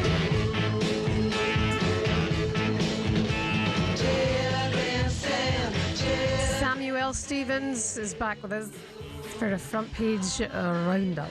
This is really interesting. There's a piece in the Sunday Mirror this morning talking about 1966 comparing it to today. Right, go on then. So you like it better. As in what in? What in? Just football or? Well, you're talking about it culturally, societally. Oh, okay. A Labour Prime Minister, 2 years in office, described as not very popular. Paul McCartney releasing new music and an upcoming World Cup, it says here. But despite these similarities to today, 1966 life was very different. As social historian Paul Feeney explains, the author of 1966, From Good Vibrations to World Cup Victory, says, what was it like to be living in Britain in 1966? Was it really so unlike the Britain of today? The answer is most definitely yes. It's impossible to think of 1966 and the swinging 60s as a whole without it thinking of fashion, from mod culture to the miniskirt. Mary Quant, awarded an OBE that same year, designed the miniskirt, and Jean Shrimpton, often described as the world's first supermodel, helped launch it. Remember all this, Cass? But became so popular that the taxman stepped in to take a cut of his own. Most miniskirts had previously been classed as children's wear, which meant they were exempt. So in 1966, they were reclassified. And it just talks about all the different changes that there were, the price of things, what stuff used to cost. Okay, give us a couple of prices then, Sam. I don't want to know these prices. Hold on a minute, I'll have to find it first. Well, there's whether it's food related or how much was a car or I don't know. Imagine a coffee back in the day. Yeah, used to be about 10p. Now you get about a tenner for a coffee. You know how much Jamie spends on coffees in a day? It's ridiculous. So he must have like 3 or 4 a day, does he? Must do. Yeah. Yeah. I mean, must do. Well, you got too much money then, didn't you? Oh, it's not that. It's him who's drinking. He's drinking the money away in the form of coffee. Interesting, but yeah, all changed obviously since 1966. Yeah, and that's it. It's just talking about how different life is, but also you sort of think 60 years now, and England won the World Cup 60 years ago when life looked like this, and what about now? Could they do it again? Mm-hmm. Could they do it again, Cass? That's the big question. Do you think they can do it? I don't think they will, but of course they've got a chance. They've got a really good chance of going deep into the competition. But do I think other teams are better placed? Yes. Would someone behind the glass like to look up how much a pint of milk was back in 1966? Oh, it's a penny. We'll sit in there sleepy this morning. Oh, by the way, on all this, I love looking back in certain times of what interest rates were, and you look at the 70s, and they were over 20%. And imagine 20% interest rates today. Absolutely, yeah. No one would have any money. Yeah, no, you're right. You're right. And yet house prices were going up then. Yeah, but then house prices were more affordable then than they are now. Yeah, they are, but relative terms. But the difference in the modern world is think now of subscriptions. Yes. How many subscriptions you're on. Okay, that didn't exist in years gone by, did it? Yeah, no, you're right. So there's like a whole number of subscriptions, whether it's a gym, whether it's, I don't know, your telephone and many other things. Yeah, of course, that's true. We live in a subscription world now. Yeah, that's true. Your OnlyFans subscription. Yeah. And of course, that was a world well. I didn't realise what she just said. She's right. The OnlyFans. And that was a world well before mobile phones as well. That wasn't. Yeah, no. Not so you such think, a thing, was it back then? But how? I remember my first house prices in the early 80s. I bought a place in Bexley for 39,000. A year later, I sold it for 48, and interest rates were about 16% at the time. Yeah. And now we get interest rates at 4%, and everyone's like, it's the end of the world. Mm-hmm. And it's like, years gone by, prices went up, even though interest rates were high. Average house price was $3,500 back then. Yeah. What, in 66? Yeah. I don't know the zeros. God, I know you get a nice house for that price at 66. Exactly. The reason why I've been desperately floundering to this article, by the way, is because I've only got half of it. I only brought half of it in with me. Brilliant. I was looking at the other half thinking, I'm sure that had some prices in it somewhere. That's high-end production. 4 pence, by the way. Outstanding work. 4 pence. 4 pence a pint of milk. There you go, 4 pence. Yes. You know what it is now, Cass? Do you know what a pint of milk is nowadays? That's the most difficult question you've ever been asked on the show. It's a couple of quid, isn't it? I think it's about £1.50, isn't it? For a pint? Well, for a pint, it's probably about 50p. Get the organic one. For 2 pints, it's about £1.50. You get the high-end one. It's weird. I buy milk all the time, and I don't even know how much it costs. There you go. Yeah. You got too much money. 80p for a pint of milk now. Okay, fine. For a pint? 80p for a pint? I think that's the cheapest. Of milk? Mind you. Pint. Well, a pint of beer. So what's it, 7 quid a pint now? For 80 quid. It's actually 80 pounds in parts of London. Listen, it's the Weekend Sports Breakfast here on talkSPORT. Coming up next, we'll look back on Arsenal's defeat in the Champions League final and build up to the Women's FA Cup final happening today.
Big week.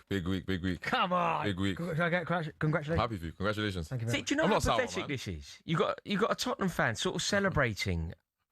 You can't celebrate. You come in Straight in. Yeah, I mean, Straight. Bro, at least like maybe a cup of tea first. Like, bro, straight in. No, mate, because your entire gait and approach is wrong.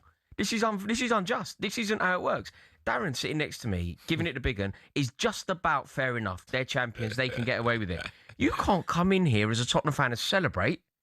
You've got to celebrate. You're smiling. Where did you finish? What did you celebrate? Where did you finish? I'm not celebrating. Where did you finish? No, we finished mid-table. I'll put something to you. We had the same season as you. I kind of agree with that. I just think it's crazy that you came in here. You came in here like the cat that got the cream. No. This is the thing. I think what people are confused about. No one celebrated finishing.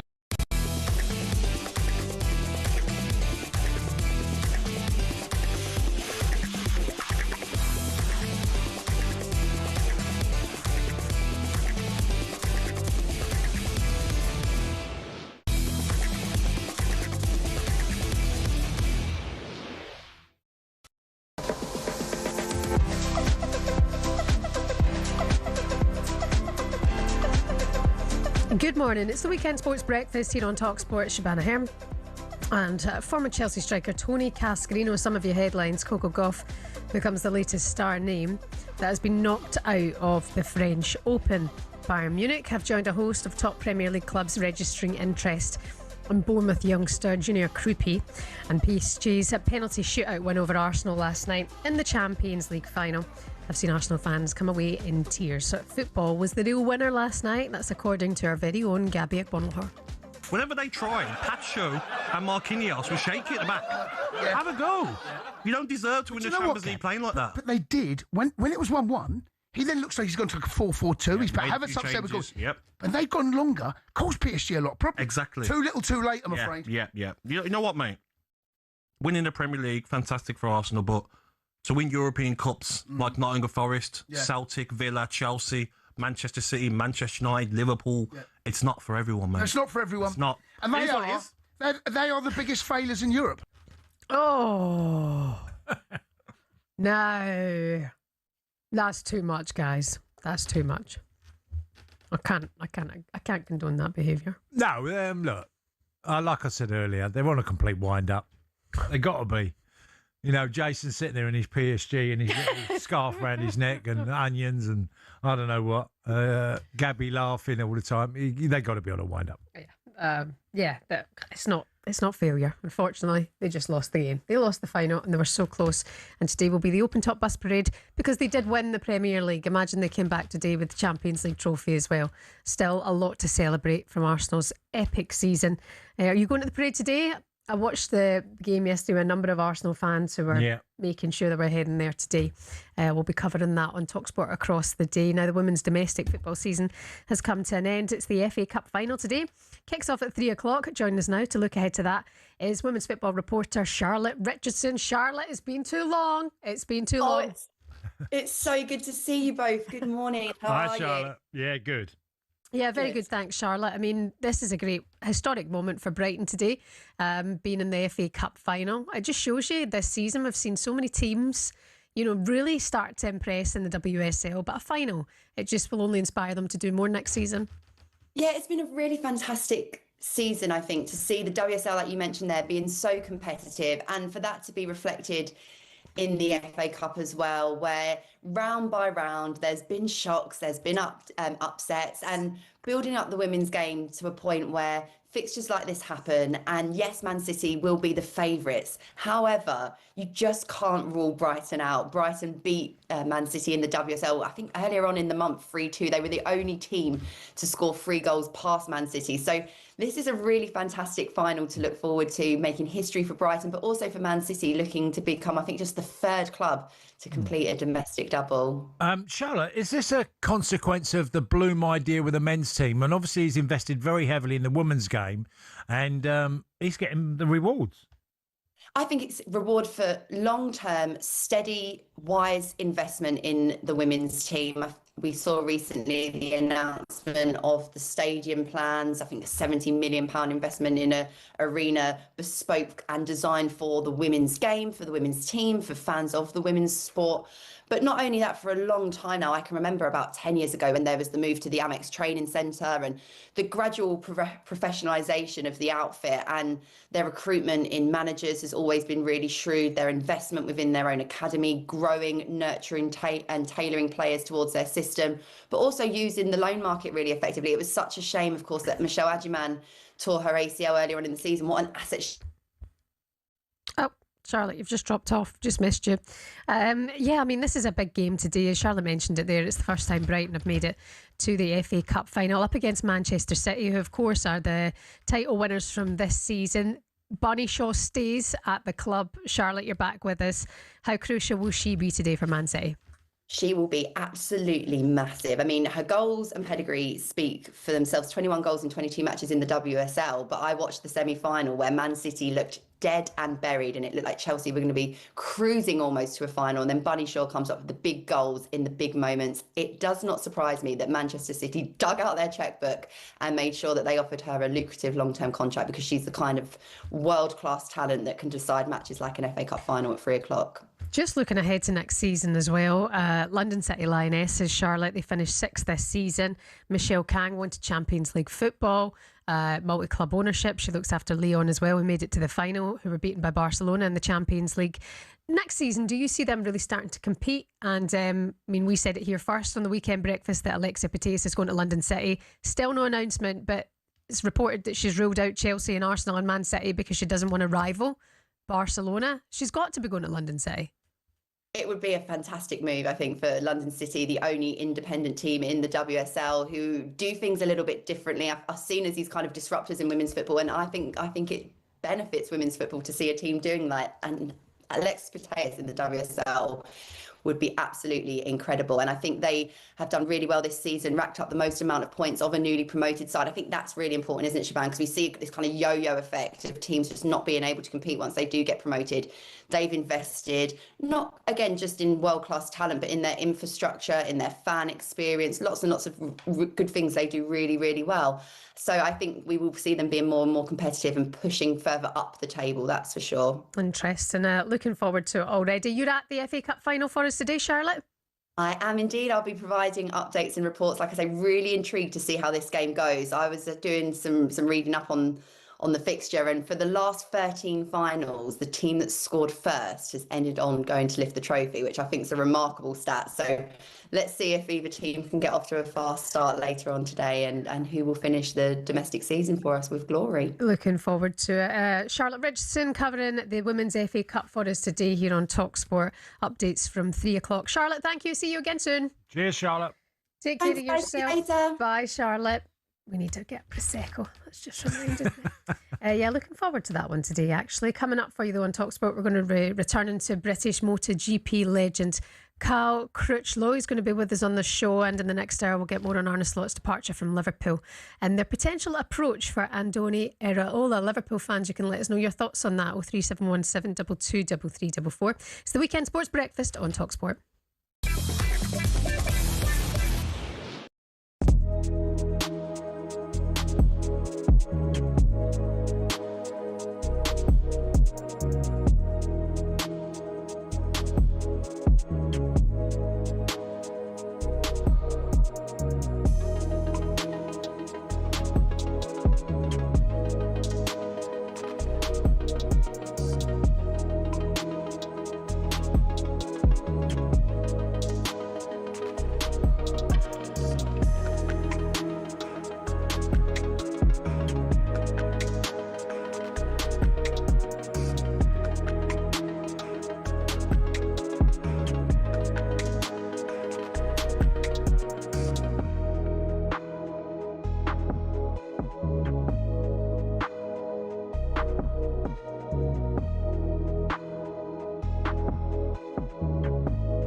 Look, he was on stage last night. It was quite an emotional sort of admission, really. He said that after Brighton, I think in week 10, I came off the stage, and the incident in Manchester where he had the argument with Jan van Veen, I was sat at home I was saying to Faith, I don't want to do it anymore. Just the crowd every week. I said to her, I'm down bad.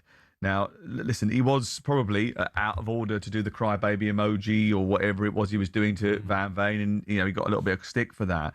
But did we go, as a general public, did we protect him enough? We have to remember that he's 19 years of age. And bearing in mind the way he was talking there about his mental health, and bearing in mind we had a conversation last hour about Ricky Hatton and how, we deal with these situations. Do we have to be a little bit careful with him? We definitely have to be, because we forget he's only 19. I mean, for me, I've got a 17-year-old who's 18 in a few weeks.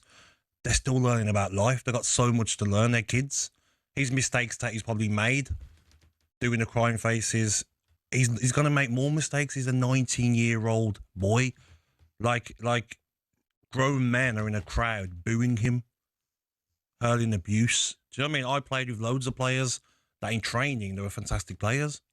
On a game day, they couldn't handle the effect of the crowd. And do you think there was players that played in your dressing room 100% that were equally as talented and gifted, maybe better than some of those that were in the team, but they couldn't deal with the expectation? They couldn't deal. On November the 1st, 2017, the Houston Astros won their first ever Major League Baseball World Series. Just 4 years earlier, they'd lost 111 games in a season. Now they were champions. But the Astros' victory was very quickly tainted in one of the biggest cheating scandals in the sport's history. In baseball, the catcher gives hand signals or signs to tell the pitcher what pitch to throw. The batters team always try to observe those signs and decode them. They're fine to use their eyes, but using technology, that's banned. So the Astros beat the LA Dodgers in the World Series. They all look so happy, don't they? But later, one of the Astros players went to the press admitting they'd used a camera on the field to steal signs. It caused shockwaves. An MLB investigation then confirmed it. The Astros had been filming their opponents' catchers and sending a live feed to a monitor near the dugout where players decoded the signs. To tell the batters on the field, this was the plan. Yep, they banged on a trash can. Pretty rudimentary. No bang meant a fastball was coming. One or more bangs meant an off-speed pitch. Their batters had grabbed a huge advantage. The sport responded with fury. The Astros were fined $5 million, the maximum allowed. They lost first and second round draft picks for 2 seasons. Manager AJ Hinch and general manager Jeff Luhnow were suspended for a year and then fired by the team anyway. None of the Astros players were punished, but they got the message. We heard Mike Trout talk yesterday, and to hear that you've lost respect from the best player in the game, like that hurts. That hurts. Rival fans were livid. 10 out of 10 for the kid in the yellow. They wanted the Astros World Series title to be stripped. And with other cheating sagas happening around that time too, MLB was under the cosh. I think that trust is something that has to be earned or earned back. It will be remembered as one of the biggest scandals in baseball history. And while the Astros kept their title, in the minds of so many, it will always be a tarnished one.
Good morning to you. It's the Weekend Sports Breakfast live here on talkSPORT. My name's Shebahn Aherne alongside former Millwall and Chelsea striker Tony Cascarino. Good morning. Tough night for Arsenal and for Arsenal fans. They fall short in the Champions League final to PSG.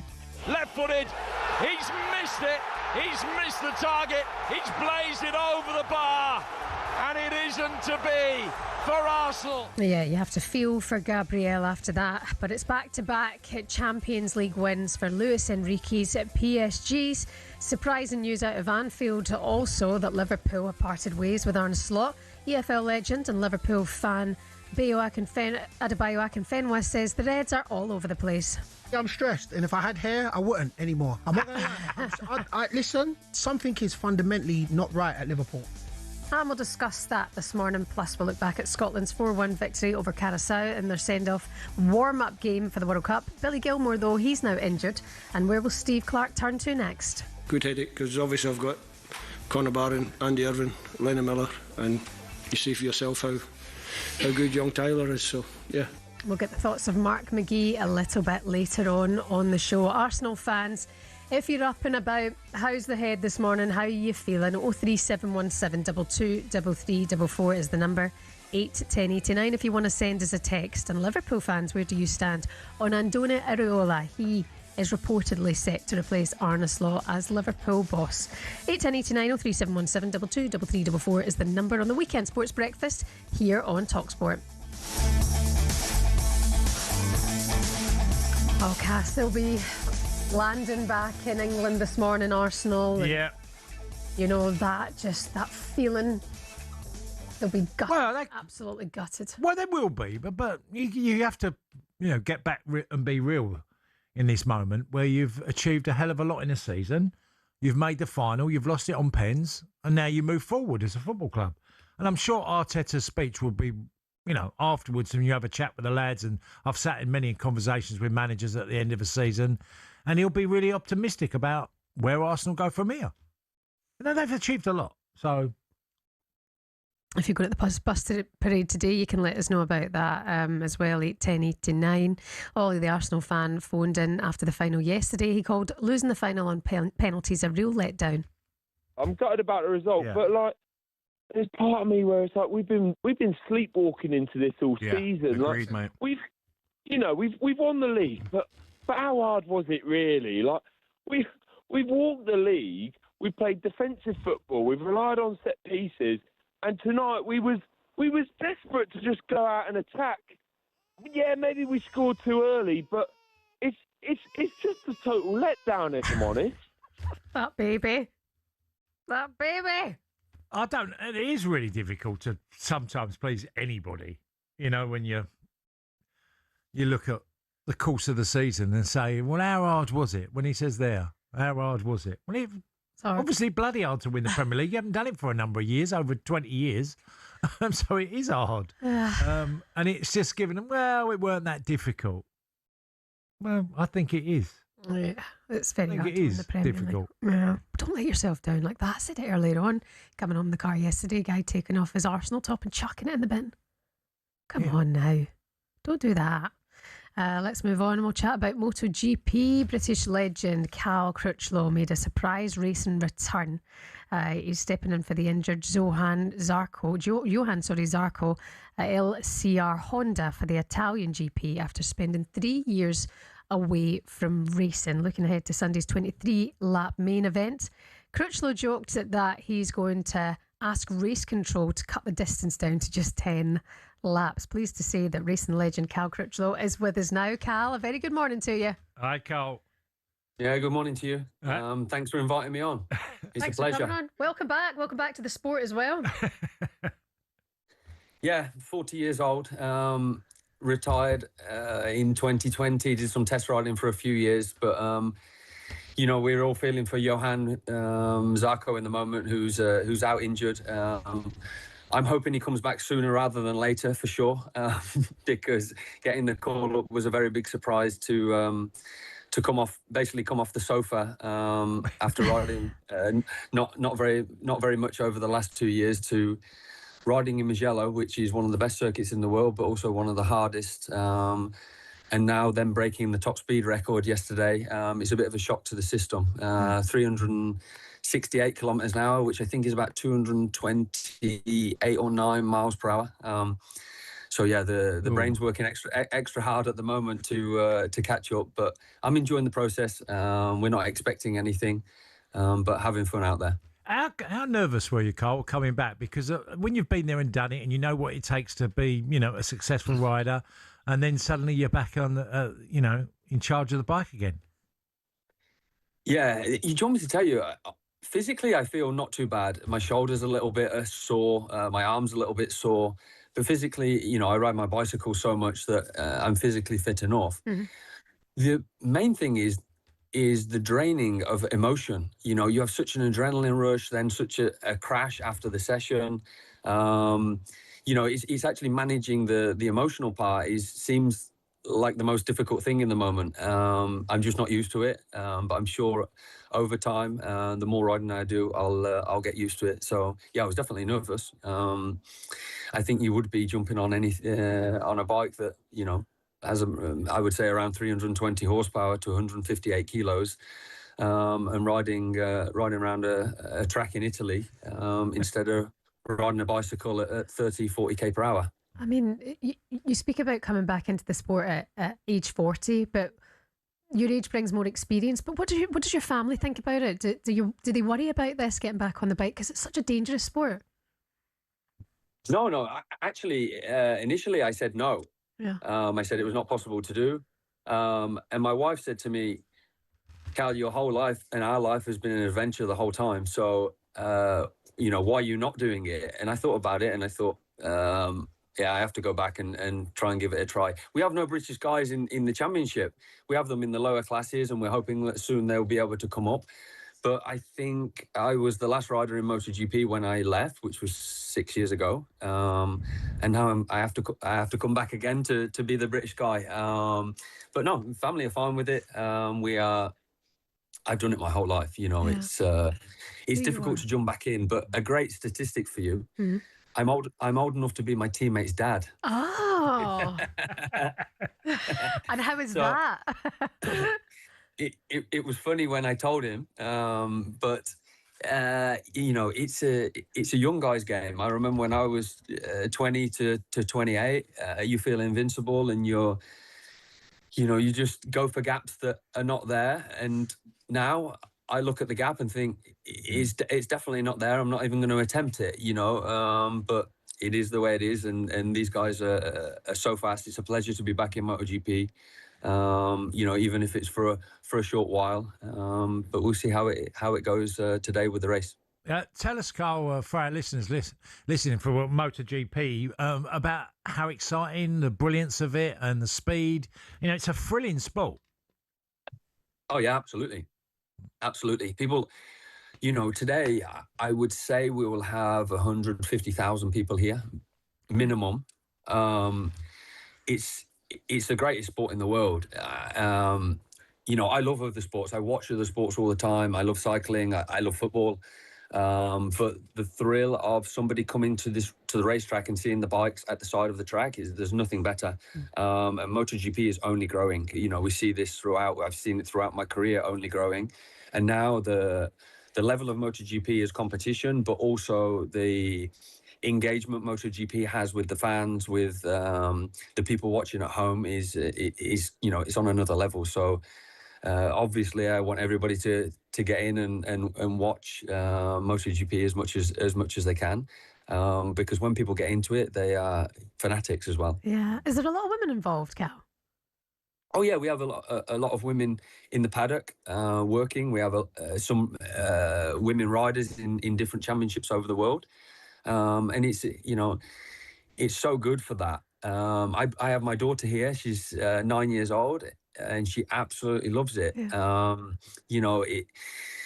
Kids love. I love when I see the kids, because I remember being that kid when I was young, seeing the riders. I love to give time to the kids to be able to show them the bikes and sign the autographs for them and stuff like that. It's a pleasure to do. But yeah, there's loads of women in the sport. Yeah, I think that's it as well. Like when we take my kids to the arcade, the motorbikes that you can drive and lean over. They've got that like need for speed at such a young age, and they're daring, aren't they? They're not scared of anything. So for them to be around at such a young age must be very inspiring, and them looking up to their dad doing that as well is absolutely brilliant. What's the game plan for then today, Cal? How do you take on this race? How do you prepare for it?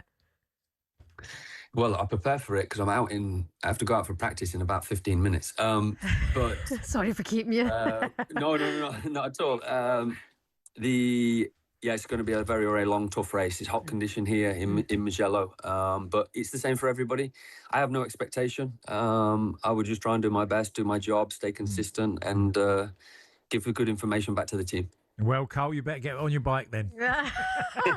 He's been waiting to say that. Yeah. Cal, thanks for taking the time. Good luck to you today, all right? Take care of yourself. Thanks Be so much. safe. Cheers, Carl. Bye-bye. See you. Bye-bye. All the best, racing legend Cal Critchlow, 3-time MotoGP winner. He was up and out of his He was. seat. He literally ran out the door there. We've got live coverage of the race from 1:50 this afternoon on talkSPORT. I have to say, it's such a dangerous sport, and also such a buzz when you watch it as well. I can only imagine what it's like being on one of those bikes. The first of 6 live races we'll be bringing you courtesy of our friends at TNT Sport, the Italian Grand Prix, coming up for you today on talkSPORT 2. Coming up next, we'll get the latest odds with Coral.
David is an Arsenal fan. He's written the next big Arsenal song to rival North London forever. Good morning, David. How are you?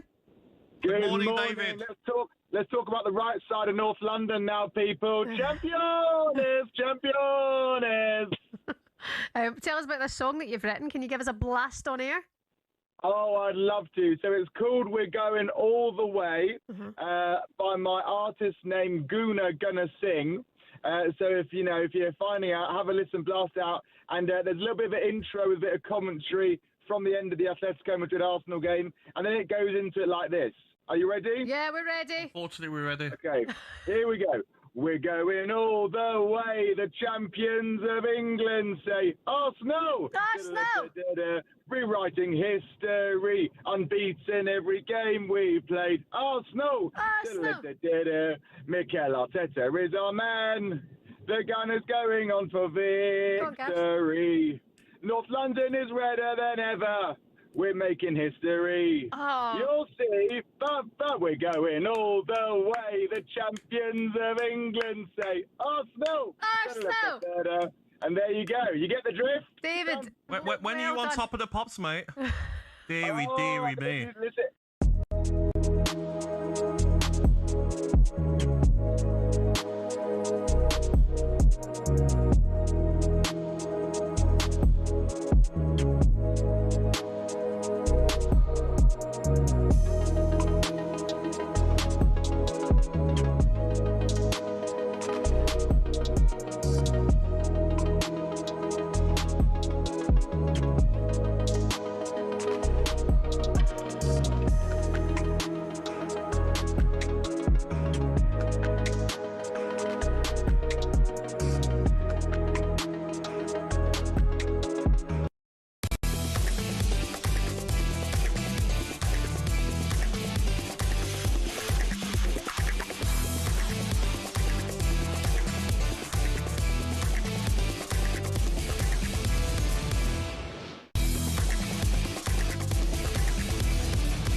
Now, this is 1966, I would imagine. The Beach Boys. Is it that old? Oh, yeah, definitely. Beach Boys were the mid-60s. Oh, 66, you're dead right. Yeah, it's definitely definitely mid-60s. Fair play. Now the first in line of the song is complete contrast to this story, as 9 out of 10 older people say they'd be happy to walk around in their birthday suit on a nudist beach. What's older people? That's compared to younger people between 18 to 29. Only 1 in 5 people say they would feel comfortable to do that. The older you get, the more you don't care. Though, isn't Right, it? okay. Must be that. I'm not sure about that. What, you wouldn't feel comfortable? Oh, no, I don't. I got asked to go on holiday to a nudist camp one year, and I was like, I don't want to do that. Who invited you to a nudist I'm camp? not saying it because he's known. So it was a man? Yeah. Oh. I'm not saying it. I'm not calling Maybe him he out. had the hots for you? He's known. No, him and his wife. Oh! They go to a place in Bordeaux every year, or had done at that period when he asked me. And I said I couldn't think of anything worse than playing ping pong with everything. Oh, no. You know what I mean? Because that's what they do, play badminton, ping pong. No, man. I just said I don't I saw you in the buff playing ping pong. But my missus wouldn't bother. Shoot me. No, honestly, my missus wouldn't bother. She'd be why? What's that? No big deal. What? Joe's pretty free, yeah. Like yeah. No, she wouldn't bother at all. Oh, see, pre-kids, I was really like. Yeah. Now I'm like, oh, who cares? There's my C-section scar. You know, there's the stones in a bin bag. That's life. Yeah, I get it. Look, that's a very personal thing to, whether you want to literally, because some people just don't give a monkeys, do they? They really don't care. They're No, it's their way of life. free. They're And then, free. like, they sit down and cross their legs with no clothes on, and I'm like, that's pure bogging. It's just really, like you see people, like we all bump into each other, and then you suddenly see them with no clothes. It's Yeah. Your eyes, I would start laughing. Yeah, I would just really, laugh. really, I find really it very funny. You know, a couple of weeks ago when in Capier, Yeah, was yeah. sat and his shorts came down, and everyone was like, "Oh my god, that's so embarrassing." I'm like, "Why? Like, you're an absolute specimen. You just have to own that." I think as different if years it was gone by, yours. different generations, well, you'd be a bit more prudish, wouldn't you? I feel they've gone the other way now. Yeah, well, People are less prudish now. yeah. Yeah. Well, there seems to be a lot of body shaming going on. I know. You're dead So, right. But I then don't know. It's not for me. Not the nudist camps for you. No. Oh, well, we'll cancel that trip we've booked for our team bonding exercise. Weekend sports breakfast at the nudist camp. Oh, we'll put that on ice. Right, it's time now for this. Get ready to get the ultimate football fan winning feeling with talkSPORT Win. Oh, imagine producer Sam at the nudist camp. Hello. Shall we have a little chat about the show? Yes. Was wee Sam hanging out? Oh, no. DJ James, I'm looking at you. You're next. He's definitely not doing it. Oh dear, No. Rhea, don't worry about it. I won't come at you next, Rhea. Don't worry about it. Listen, we're into our final week of this brilliant competition. Someone could be winning the trip of a lifetime to go to the FIFA World Cup 2026, just around the corner. talkSPORT and Adidas, the tournament's official match ball supplier, can be sending you and a mate to Dallas, Texas. You could be at England's first game against Croatia. Keep your clothes on. 17th of June. Return flights, accommodation, spending money, tickets, and the official Adidas match ball, the Trianda, all thrown in. It's such a brilliant prize. You need to give this a go. Head to talksportwin.com or text the word WIN to 83338. Text and online entries cost £2.50 plus your standard network rate. Or call this number 0343 418 7260. That's 0343 418 7260. Entries must be in by 4 o'clock on Monday. That's tomorrow, Monday at 4 o'clock. And then you'll need to answer your phone if it rings. It's 18 plus, UK residents only. It's a talkSPORT promotion with all of the terms and conditions on the website at talksportwin.com. So for your chance to win, text the word WIN to 83338 now. That's WIN to 83338 now. Or call 0343 418 7260. Good luck to you as well. You could be out in Dallas, Texas at the FIFA World Cup. Right. Time now to get the latest odds with Coral. The Coral Daily Download on talkSPORT with Coral. We're here for the fans this season. 18 plus gambleaware.org. Simon, would you and Amy fancy a nudist beach trip? Definitely not. Definitely not. Actually, we did go to Santorini in February, and we went on one of those riding trips, actually, where a few of you go sort of on horseback. And actually, we got to this beach where we were allowed to have a bit of a gallop, and the instructor said, right, this is a nudist beach, so just stay away from stay close to the shore. And we galloped along, and there were all these generally like 60-plus-year-old men naked. I mean, it was not an attractive sight, put it that way. So yeah, there's nothing about that made me want to join those guys. That's what I'm saying. Did Amy have a good time though? I'm not sure she liked looking at them either, to be honest. I mean, we were both hoping to see something a little bit younger and more attractive. Simon, I'm deliberately being quiet because I know I'm going to say something that's going to get me in himself cancelled. Yes, good policy. Let's talk odds. Where are we going to start? Because obviously Arne Slot has lost his job. Have we got a market, or is it just literally one way at the moment? It's only one candidate. Look, we are betting, actually. It's on the website right now. I mean, it's a very short price, 1 to 10 Andoni Iraola.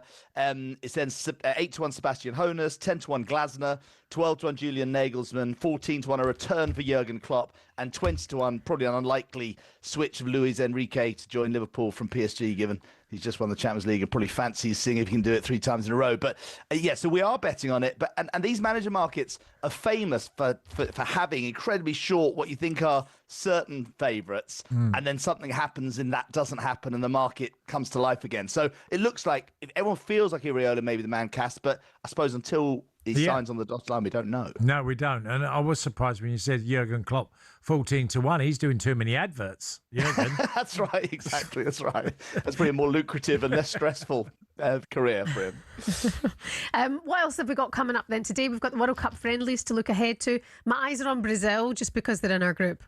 Yeah, absolutely. Well, yeah, our group, exactly. And Panama, they're playing Panama is in England's group. So actually, and listen, it is a good chance to sort of start to sort of have, I know it's their friendlies, they don't mean a huge amount, but it's always interesting to see how they play through. I mean, Brazil are 2 to 15 heavy favourites against Panama, 8 to 1 the draw, 18 to 1 Panama. It'll be a big shock, but it is a friendly. And probably looking at the marquee game as a load of friendly stake, and look at the website to see the fixtures. But USA plays Senegal, obviously America the hosts with Pochettino, but they've lost their last couple of games, albeit against Portugal and Belgium, playing Senegal, who were the AFCON winners, then weren't, obviously, after they got stripped. They're both 7-4 favourites, 7-4 Senegal, USA 9-4 the draw. Quite an interesting game. That's 8:30 p.m. I think you can catch it on various places. Yeah. Is there any racing today? Because there was a lot of racing yesterday. Yeah, I mean, French Derby today. We got, we're looking forward to the Epsom Derby next Saturday. There's a lot of effort been put on by the Jockey Club and Epsom to try and galvanise the Derby, which had fallen from its former sort of glories a little bit. Simon? Why has that come about? Is it cost related or just... I just think, to be honest, I think it's no, I wouldn't say it's a race which just lost its lustre, and it's not the Jockey Club's fault. But I think maybe the sport has taken its eyes off the prize a little bit. They focused on things like Cheltenham and the Grand National too much, and the Derby used to be the ultimate flat race stage, an amazing race course. Had a bit of bad luck with things like the weather.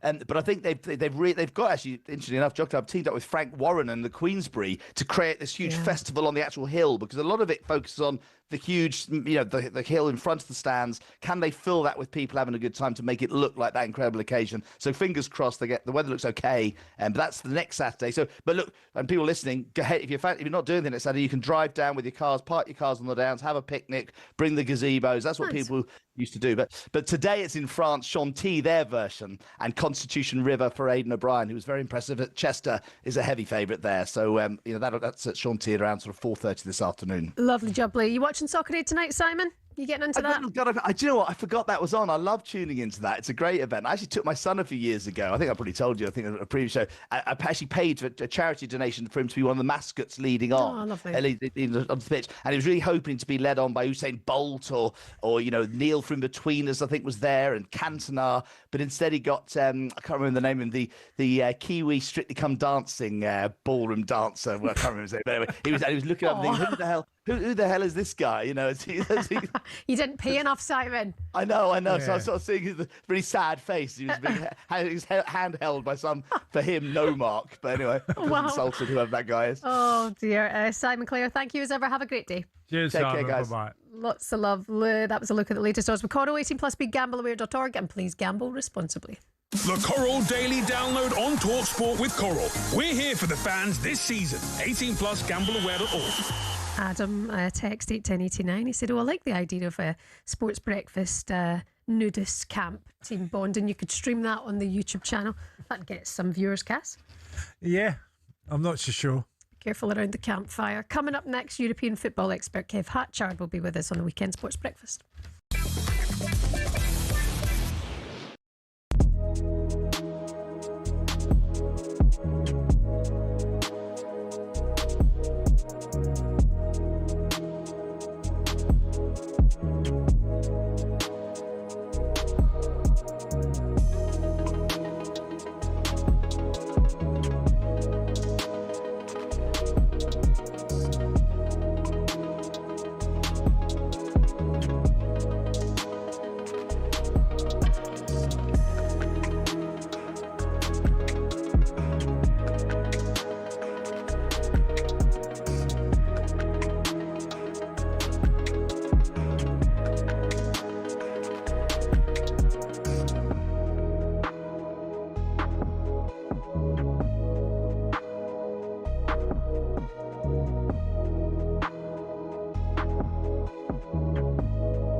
Joey is on the line now. Joey, you're an Arsenal fan. Good morning. How's things? Good morning, Joe.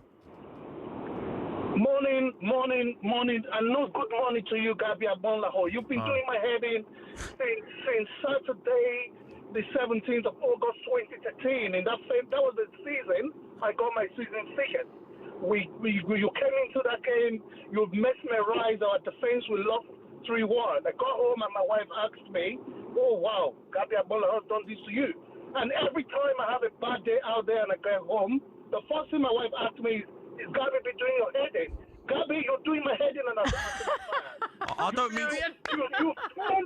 You've turned yourself to become the big ambassador of anti-Arsenal. Like, you just go after Arsenal. You go after Arsenal every single day.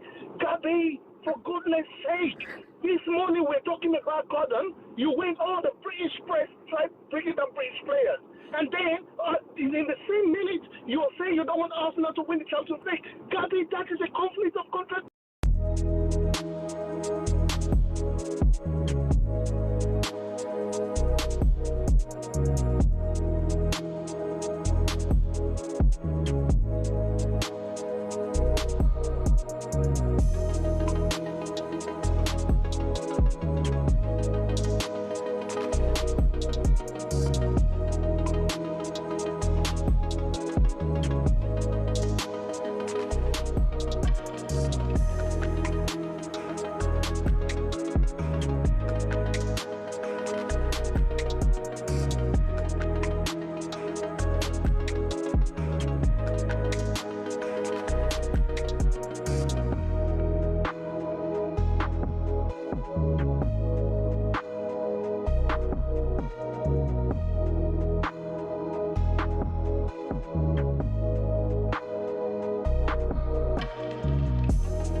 Very good morning to you. It's the Weekend Sports Breakfast here on talkSPORT. My name's Shebahn Aherne. Former Marseille and Millwall striker Tony Cascarino is here. Some of your headlines this morning: British boxer Adam Azim strengthened his world title chances with a third-round stoppage victory over Steve Claggart in London. Manager Dave Challoner is set to leave Stockport County after nearly 5 years at the club. He's heavily linked to be vacant Blackburn position following Michael O'Neill's exit. You know, Jeff Stelling's cat's called Dave Challoner. Oh, right. No, I didn't know that. Guess who it's named after? Go on. Dave Challoner. Oh, well, it's not. It can't be the full name. Yes, his name's Dave Challoner. The cat. Yeah. Yeah. Oh, yeah. I've never heard of that, having a full name. Normally you'd go just call it Dave or something, you know. Dave the cat. I imagine his nickname, unless he's in trouble. Dave Challoner. And reports suggest USA manager Maurizio Pochettino has held initial talks with AC Milan to become their next manager following the sacking of Massimiliano Allegri. Already planning for the future. Not a great look ahead of the World Cup. What, for America? For Maurizio Pochettino, obviously. Yeah, well, I mean, they've had quite a lot of indifferent results of late, and the expectation has been a host nation, or one of the host nations, will be on them, and they expect America to do better than expected. Do you think they will? Because it is. I don't know. I don't know how good they are. I haven't seen them. I think I saw them against Ireland a couple of years ago, but that was, you know. No, I don't know. We're going to learn a lot in the World Cup, aren't we, where teams are? Yeah. But there will be expectation, always is, on America. Yeah, he's been taking a bit of stick recently, hasn't he? Because he sent emails and texts to the players who weren't in the squad instead of phoning them. Yeah. Did you ever, I mean, obviously in your day it would have been phone calls or face-to-face conversations, but if you were to get a text now... Not with Jack Charlton. You'd be lucky if you got a phone call. He didn't do anything, Jack. He just would like, if I need you, I'll call you. And you I saw on the text many a time I was named in the squad, but I didn't get a phone call. Yeah. The guy's been left out. No, not as far as I know. I mean, he'd sometimes call people in and then tell them why they weren't playing or whatever. We took Gary Waddock to a World Cup tournament, and he didn't go to a World Cup. He was in the squad, and then Jack decided to bring somebody else and told him during the course of the build-up to the World Cup that, sorry, but I don't need you. Yeah. And it's one of the hardest things he said he ever had to do. No, because when the phone rings, you're obviously hoping... Well, it does. It never rang with Jack. He never bothered. So he never bothered. He just didn't do that. That wasn't his thing.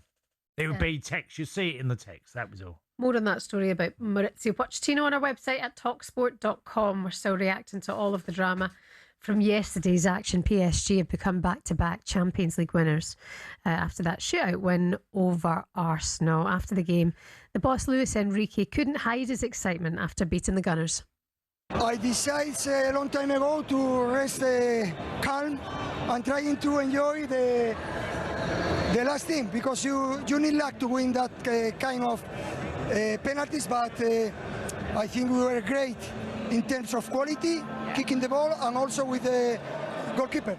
He's such a good guy. He said also today maybe both teams deserved to win, but he was thrilled that his team did do it.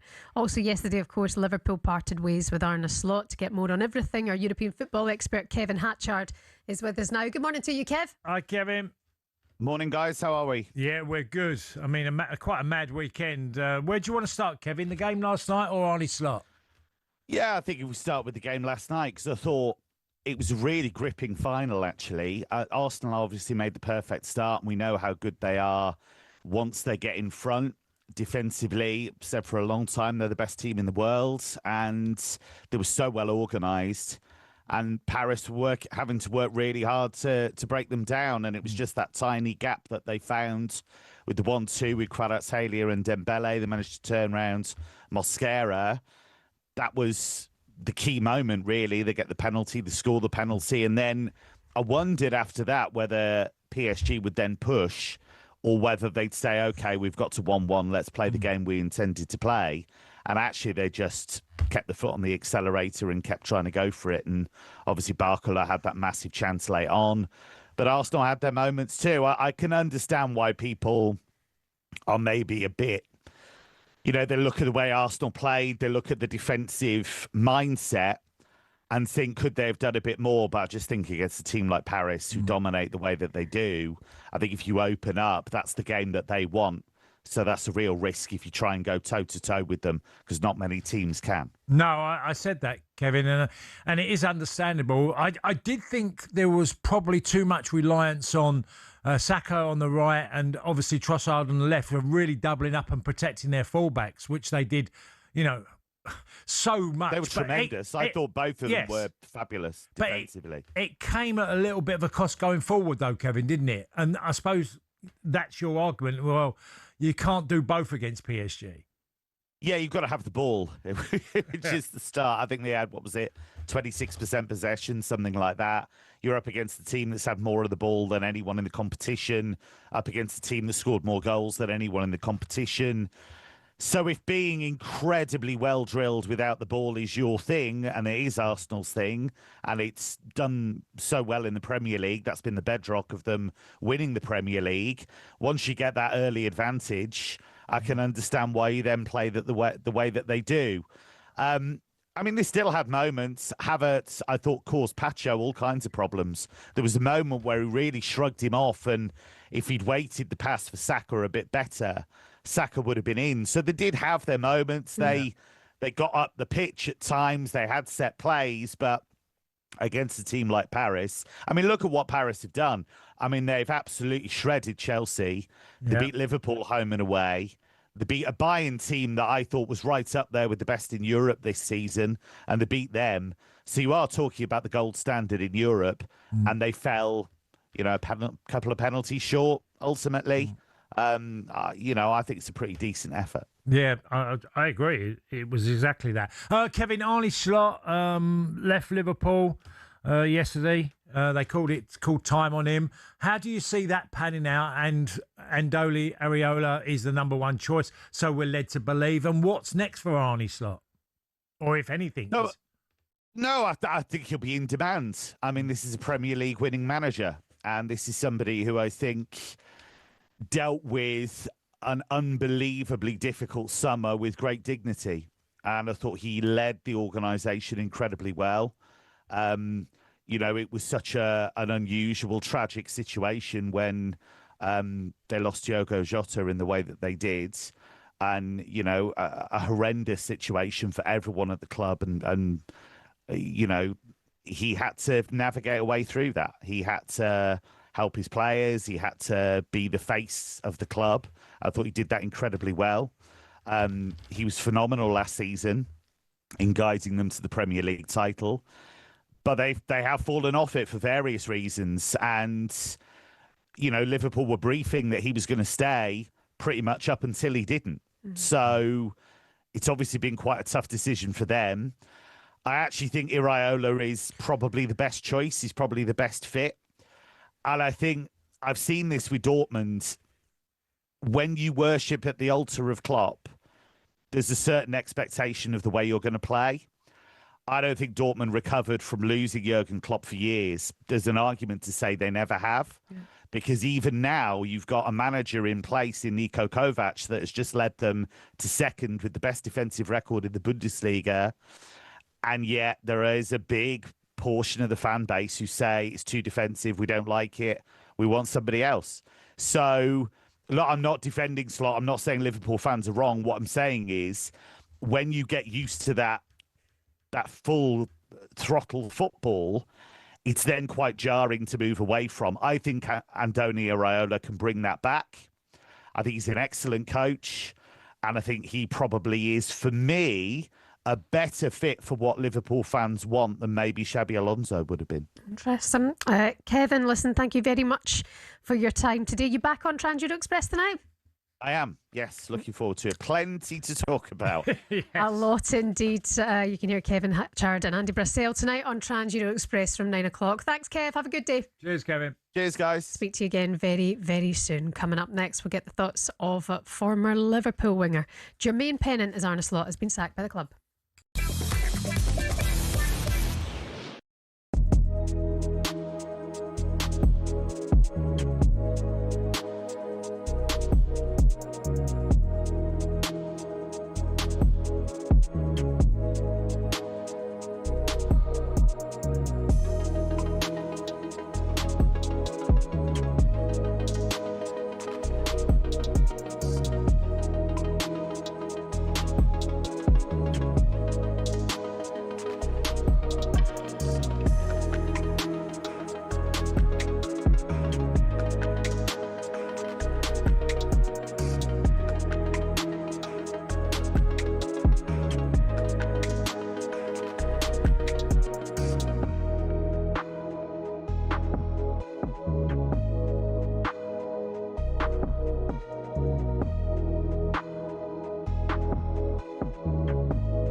Now, one of the most important parts of the interview, you must be happy. It's been 22 years since your beloved Arsenal lifted the Premier League title. Finally, it's come back home. I mean, how are you feeling? It is fantastic, and this squad is really, really good. They've had real resilience.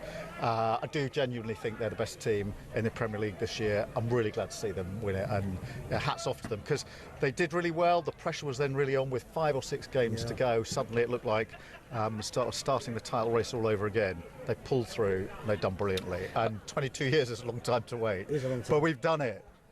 Let's hope you have to wait a bit longer. I'm not an Arsenal fan. I have to get your views before we let you go on the pressure that you put on TNT Sports to make that final free on Saturday. I just want to get your views on that. I know you're going to echo that, but of course TNT price it at $4.99, which some could argue is really good value. So what's your view on that? I just think it should be free. It's always been free, every year up to this year. And I say this not as an Arsenal fan. All fans want to watch the Champions League final. It's a big event. It should be free. And that's why I wrote to them to say, please make it free. I'll renew that, actually.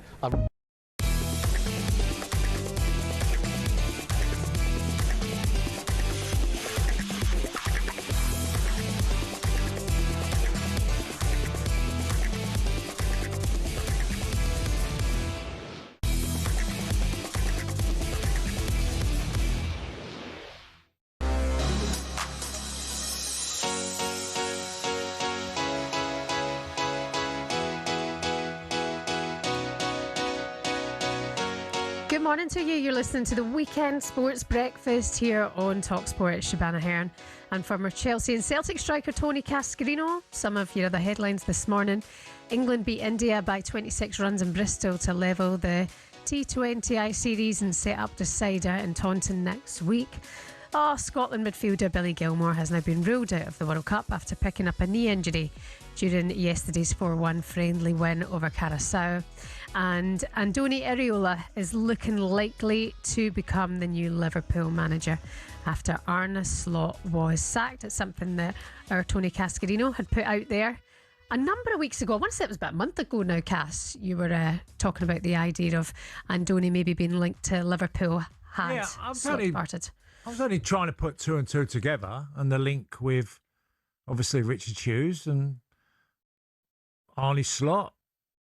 You know, what had happened there, and I just didn't think he would survive. I always felt that when it got to the end of the season, and I never wanted him to be sacked, I wanted to get through to the end of the season as a fan, and then, you know, you reflect back. Liverpool had such a poor season. Someone's head had to roll. And the buck stops. And the manager is always one of the first to, unfortunately, be, you know, the first to find out. And look, Liverpool have had a terrible season. Whatever we say, they've been really poor this year. They've not got even close to being the team they were last year. How would you sum up Arne Slot's tenure at Liverpool? Amazing first year, and deserves all the credit he got. He managed it brilliantly. The second year from the offset, and Kevin there mentioned Diogo Jota, and that was in the summer. That was a devastating blow. And then there was other issues that came along the way with the buying the players, the sort of pre-seasons that some of them clearly didn't have and were affected. And then as the season wore on, they started off with 5 wins straight out the gate in the Premier League. But their goals for column is lower. Their points column was 20 plus less than they was the year before this season. The goals against column was worse. So all the data that was out there, just on, you know, reflecting back on the table, didn't read well. Good morning to Gav. 81089 is the text number. He said, hi guys, Tony, great show as usual. As a Liverpool fan, it was bittersweet to see Slot sacked. It is the right decision, and it gives Liverpool fans optimism going forward onto next season. Slot does deserve the credit for winning us the league and how he handled the tragedy of Diogo Jota's death. That said, you cannot lose a third of all games played at a club like Liverpool. At most other elite clubs, he would have gone earlier. I don't make him wrong. And what I would say is you can't have Anfield quiet. Right. You can't. He lost the fans. You know, and I know there was some boos at the end of certain games, but Liverpool fans generally don't turn on a manager unless it's really severe. And you can't have Anfield quiet. It's just not gonna happen. just the way it is. More now on this with former Liverpool winger Jermaine Pennant is with us now. Good morning, Jeremy. How's things? Hi, Jermaine. Jermaine? Yeah, can you hear me? Oh, we can hear you now. Yeah. You can hear me now. Here I am. Yes. So, Jermaine, tell us your feelings, because it was quite I'd say a bolt out the blue. I wouldn't have probably gone that far. I did expect it, and I'm not trying to be smart. Yeah. I just felt that, if you've watched Liverpool enough, and I've watched every game this season they've played in, and I've came away thinking I thought it was the right decision. Well, there's two things there. The first was I thought, well, he may be there next season because Liverpool don't really sack managers, especially a manager that's just won them the league. And then on the flip side of the coin, I was like, well, he's been awful this season. Liverpool have been awful.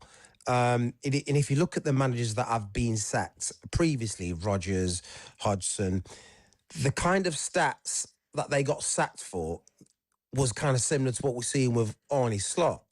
So in all fairness, I wasn't surprised. It's like, Liverpool cannot continue next season with the way they was playing this season. If you look at the top 9 teams, Liverpool only won 2 of them.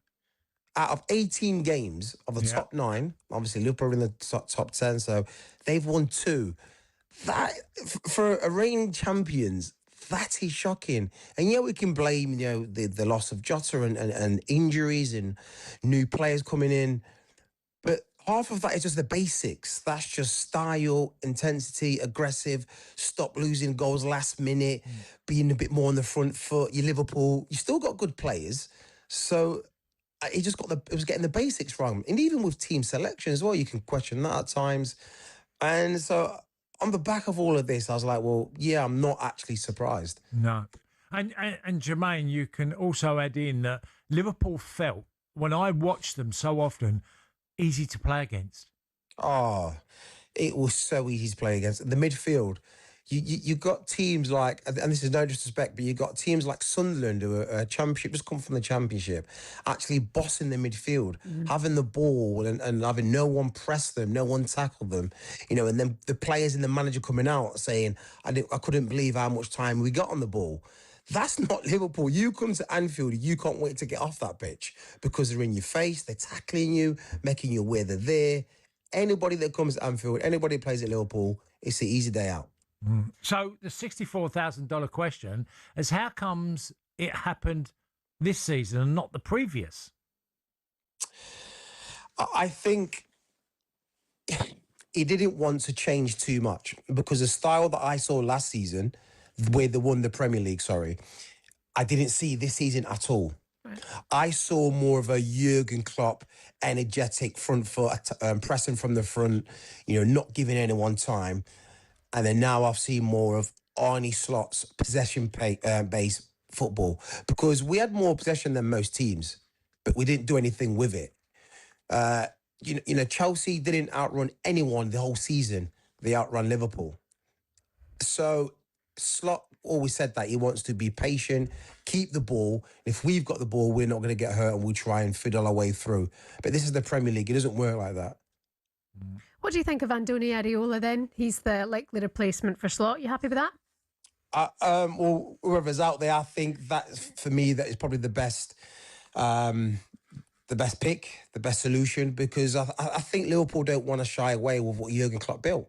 Yeah. I think they want someone who's similar to him, his style. And if you look at Areola, he's like that. He's definitely on the front foot. You watch his team go to teams like Arsenal. They don't give him a sniff. They're in the face, pushing front foot.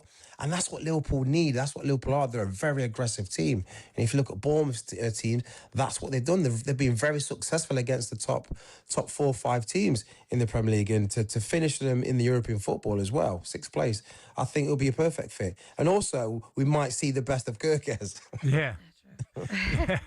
And there's also people say, can Liverpool spend like they did last year? Well, probably not as much, but Liverpool will still be competitive because their revenue was still very high last year. Yeah, I don't expect Liverpool fans to have over 400 million, but there will be some money in there for sure to spend, and they'll have to. They've got no choice. They're losing a centre back in Canate. They're losing a left back, losing a right winger. So we've seen how thin this squad is with kids on the bench. So I know we're getting 2 new players, well, not new players, but players coming back from injury, but they're still going to have to get some more first teamers in that door. Yeah. Have you got any concern about Areola taking this job if it is to be him? Because it's such a big club. There's such an expectation on a Liverpool manager. I don't, because the way I've watched Bournemouth, I'm always entertained and they look good. So if he can just, like I said, that style that he implements with Bournemouth, if he can have that with better players, then I'm sure he'd be successful. Yeah, I totally agree, Jermaine. And look, there'll probably be 1 or 2 others that go out the door, whether it's Curtis Jones or some other players. Liverpool will make some, changes that will enable, if it is Areola, to have the players that play to the way he wants them. Yeah, there's no point getting a manager in and then not giving him the tools that he needs to work with. These players are ultimately kind of slots decisions. So he would want the players for his style, for that energetic, for that press at the front. Not really worried about possession. Possession will come if you've got good players. They'll keep the ball. So we don't really emphasise that. So I think Areola will want players for his style, and don't be surprised if we go into Bournemouth and nick 1 or 2 of their stars. Wouldn't judge that at all. Jermaine, did you watch the game last night? Did you enjoy the Arsenal PSG game? I certainly did, Shebahn. Did you have a wee beret on, eating a baguette? PSG saved the nation. They did. Oh, you're as salty as Gabby and Cundy, Jermaine. Cut from the same cloth. Listen, how's your golf going? Are you playing today? Not playing today. No, I'm playing on Monday. Nice. Monday. What are you playing off of now? You scratch. I'm single figure, Shebahn. I'm 7.9. I've gone down. Hey, so you're obviously playing a lot. He's flying. Jermaine Pennant, thank you so much for your time this morning. Have a good day. You too. Take care, guys. Cheers, Lovely stuff. Alex Crook is all across this chat that Andoni Areola may be the new Liverpool manager. We'll keep you posted on that as and when we hear it here on talkSPORT. He's a brave man, Who? Jermaine. How so? Well, they're saying they saved the nation. Jermaine played for Arsenal. This is true. He's a brave man. I was about to say to him, you're a brave man. He's obviously not doing functions at the Emirates. Yes. Yeah, and I love how he just came out with it as well. He wasn't sitting on the fence. Save the nation. I wonder how Arsenal fans feel about that. They'll be still absolutely devastated. But they get to go to the parade today and celebrate winning the Premier League. So have some of that coming up in the next hour. Ollie Klink is going to be with us to look ahead to Soccer Aid. It kicks off tonight on talkSPORT at 6:30. Coming up for you, we'll also discuss Scotland's friendly win over Curaçao and the injury Billy Gilmore sustained. You're listening to the Weekend Sports Breakfast on talkSPORT. Good morning.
Andy Robertson and Liverpool and the memories that brings up and the incredible teams that you've been part of over those years and Jurgen Klopp, all that history. Oh my goodness, just sum up, now that you're at the end of your Liverpool career, how it's been, how emotional has this been for you? Yeah, it's been a difficult couple of weeks, but I also try to enjoy every minute of it. I think people are fed up of seeing my face and seeing interviews of me doing farewell stuff, so I'm glad this one's radio. But yeah, look, it's been an unbelievable it's been an unbelievable 9-year journey. Andy, can I take you back to, because I honestly think this was probably one of my favourite Liverpool sides ever. Mane, Salah, Firmino, Henderson, Fabinho, Wijnaldum. You guys, that back four, you just picked yourself really. Robbo, Matip, Virgil van Dijk, Trent, and Alisson. It will forever be one of my favourite Liverpool sides, I think, just because there was so much character in it, but also you guys were just so good. What was it like having that connection that you had with your team? Yeah, look, that was, I think, I've spoke about it, quite a few times, but it's like that was the best time because, we were all kind of climbing the mountain together as such. None of us were the best player in the league. None of us were the best in our position. None of us were, we certainly weren't the best. On November the 1st, 2017, the Houston Astros won their first ever Major League Baseball World Series. Just 4 years earlier, they'd lost 111 games in a season. Now they were champions. But the Astros' victory was very quickly tainted in one of the biggest cheating scandals in the sport's history. In baseball, the catcher gives hand signals or signs to tell the pitcher what pitch to throw. The batters team always try to observe those signs and decode them. They're fine to use their eyes, but using technology, that's banned. So the Astros beat the LA Dodgers in the World Series. They all look so happy, don't they? But later, one of the Astros players went to the press admitting they'd used a camera on the field to steal signs. It caused shockwaves. An MLB investigation then confirmed it. The Astros had been filming their opponents' catchers and sending a live feed to a monitor near the dugout where players decoded the signs. To tell the batters on the field, this was the plan. Yep, they banged on a trash can. Pretty rudimentary. No bang meant a fastball was coming. One or more bangs meant an off-speed pitch. Their batters had grabbed a huge advantage. The sport responded with fury. The Astros were fined $5 million, the maximum allowed. They lost first and second round draft picks for 2 seasons. Manager AJ Hinch and general manager Jeff Luhnow were suspended for a year and then fired by the team anyway. None of the Astros players were punished, but they got the message. We heard Mike Trout talk yesterday, and to hear that you've lost respect from the best player in the game, like that hurts. That hurts. Rival fans were livid. 10 out of 10 for the kid in the yellow. They wanted the Astros World Series title to be stripped. And with other cheating sagas happening around that time too, MLB was under the cosh. I think that trust is something that has to be earned or earned back. It will be remembered as one of the biggest scandals in baseball history. And while the Astros kept their title, in the minds of so many, it will always be a tarnished one.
Good morning, you're listening to the Weekend Sports Breakfast here on the world famous talkSPORT. My name's Shebahn Aherne Alongside former Millwall and Republic of Ireland striker Tony Cascarino. Good morning. Tough night for the Arsenal as they fell short in the Champions League final to PSG. Left-footed, he's missed it, he's missed the target, he's blazed it over the bar, and it isn't to be for Arsenal. Rough night for Gabriel. You've got to feel for him. Arsenal fans, are you confident that you can go one better next year? The phone lines are open. 03717 223344 81089 if you want to have your say on Arsenal last night. Surprising news broke yesterday from Anfield. Liverpool have parted ways with Arne Slot. EFL legend and Liverpool fan Adebayo Akinfenwa says the Reds are all over the place. I'm stressed, and if I had hair, I wouldn't anymore. I'm not gonna lie. Listen, something is fundamentally not right at Liverpool. We're discussing that this morning. You can have your say as well. And the annual Soccer Aid charity match takes place at the London Stadium today. Singer Ollie Murs is full of praise for the cause.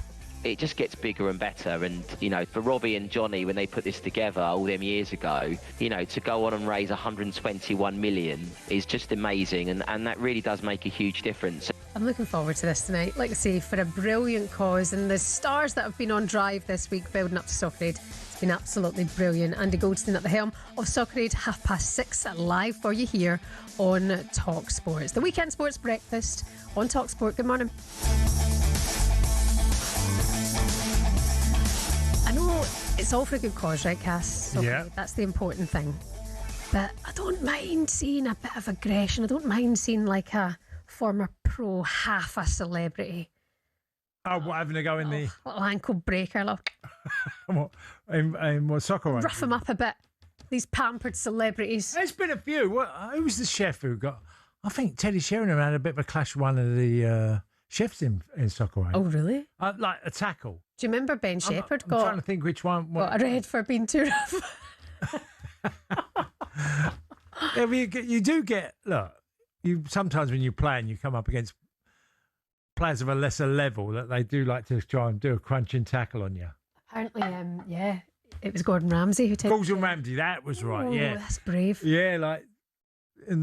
A few words were said, Lee. You know what I mean? Yeah. But I wouldn't mind. It was a bit of feistiness, is not. Oh, it brings out the competitive juices. Yeah, and also if you've got a crowd there, you get caught up on the day, don't you? And you think, well, I'm gonna, and you might also like, well, I'm gonna. He's a bit. Say you're in the dressing room, and you have someone, and someone says, he's a bit gobby or whatever. You might leave something on him. So take that. I like it. We're going to look ahead to Soccer Aid a little bit later on. It's live for you here on talkSPORT tonight at 6:30. It should be good.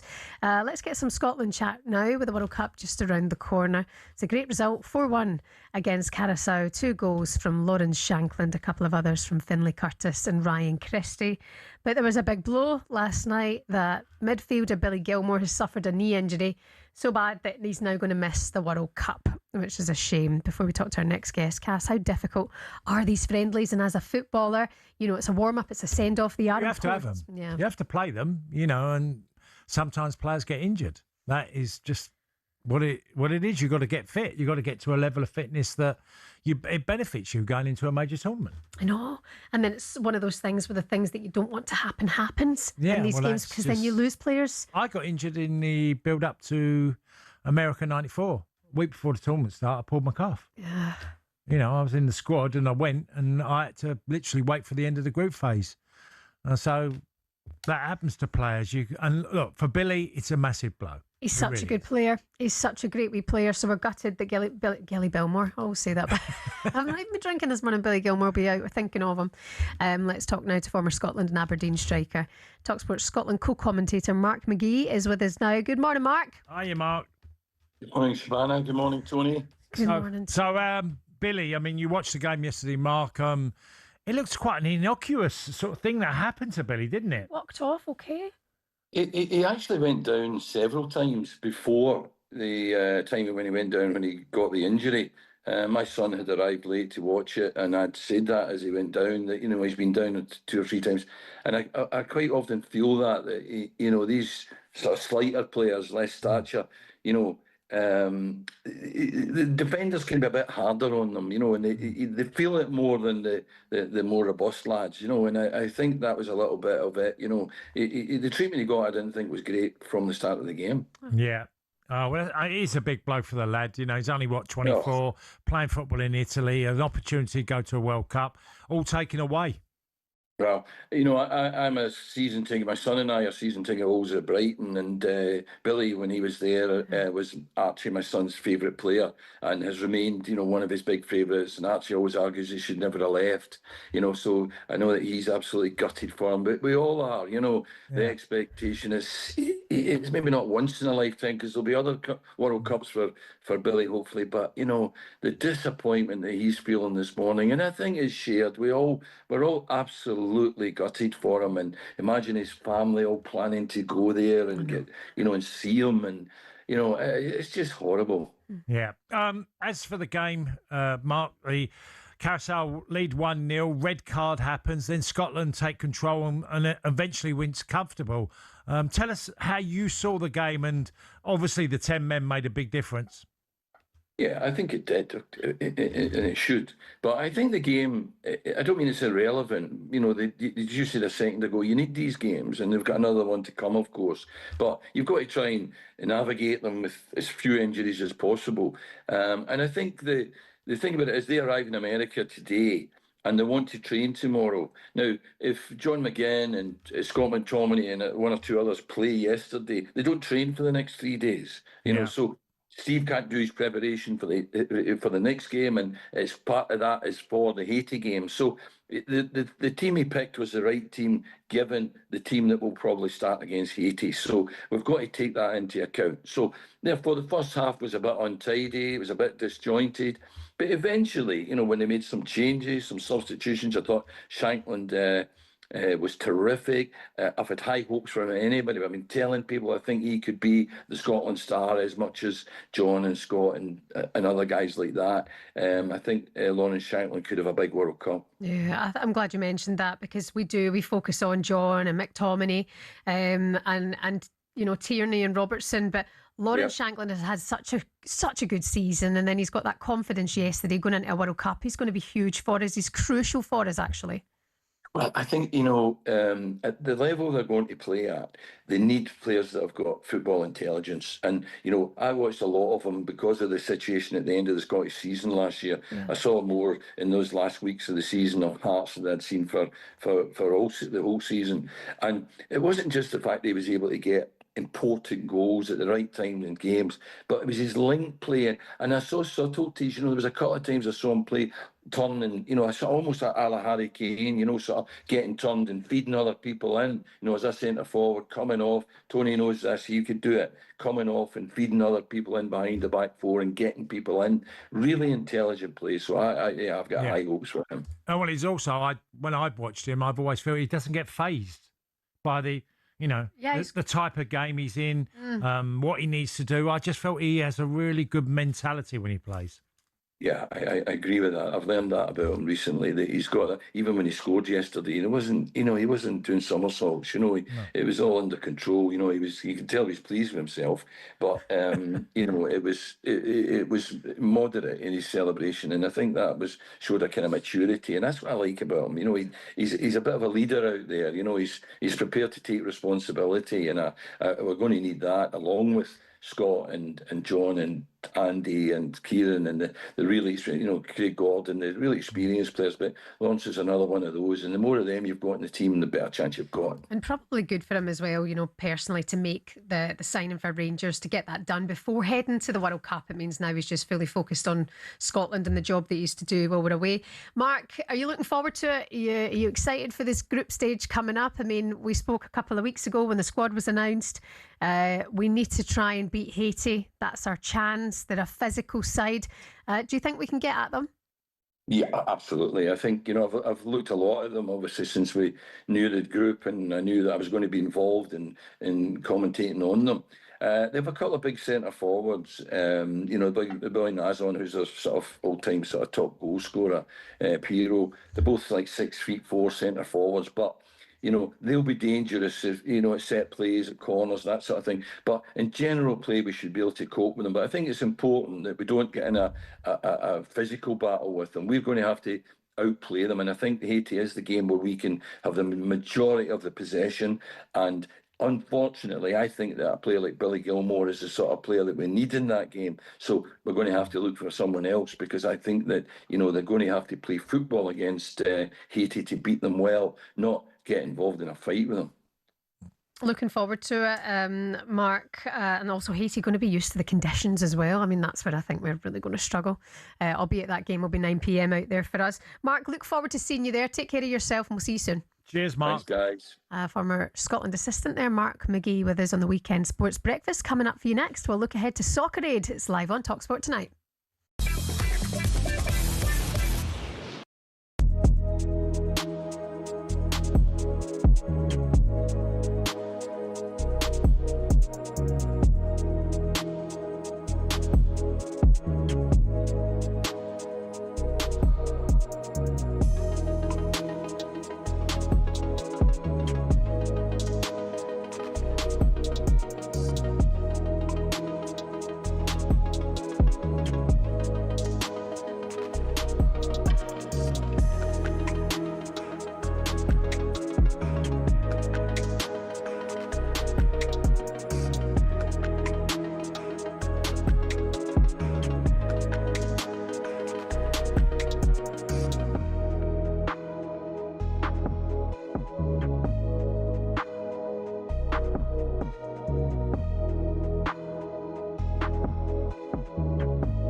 Edwin, away from Soccer Aid, obviously a good second half of the season for your former club, Manchester United. It feels like a no-brainer to give Michael Carrick the job on a full-time basis. I guess the big question is, what can he achieve next season? How close to being championship contenders do you see them being?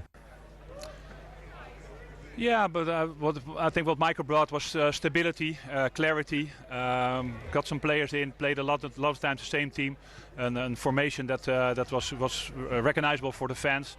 And I think the performance that he put on, the results that he got, and that the board and the directors take the time to look at our options, see how things develop, see how the players look like. Probably they got some contact with Bruno and some established players to make up their mind. And very happy for Michael that he got the opportunity to do it on a permanent basis.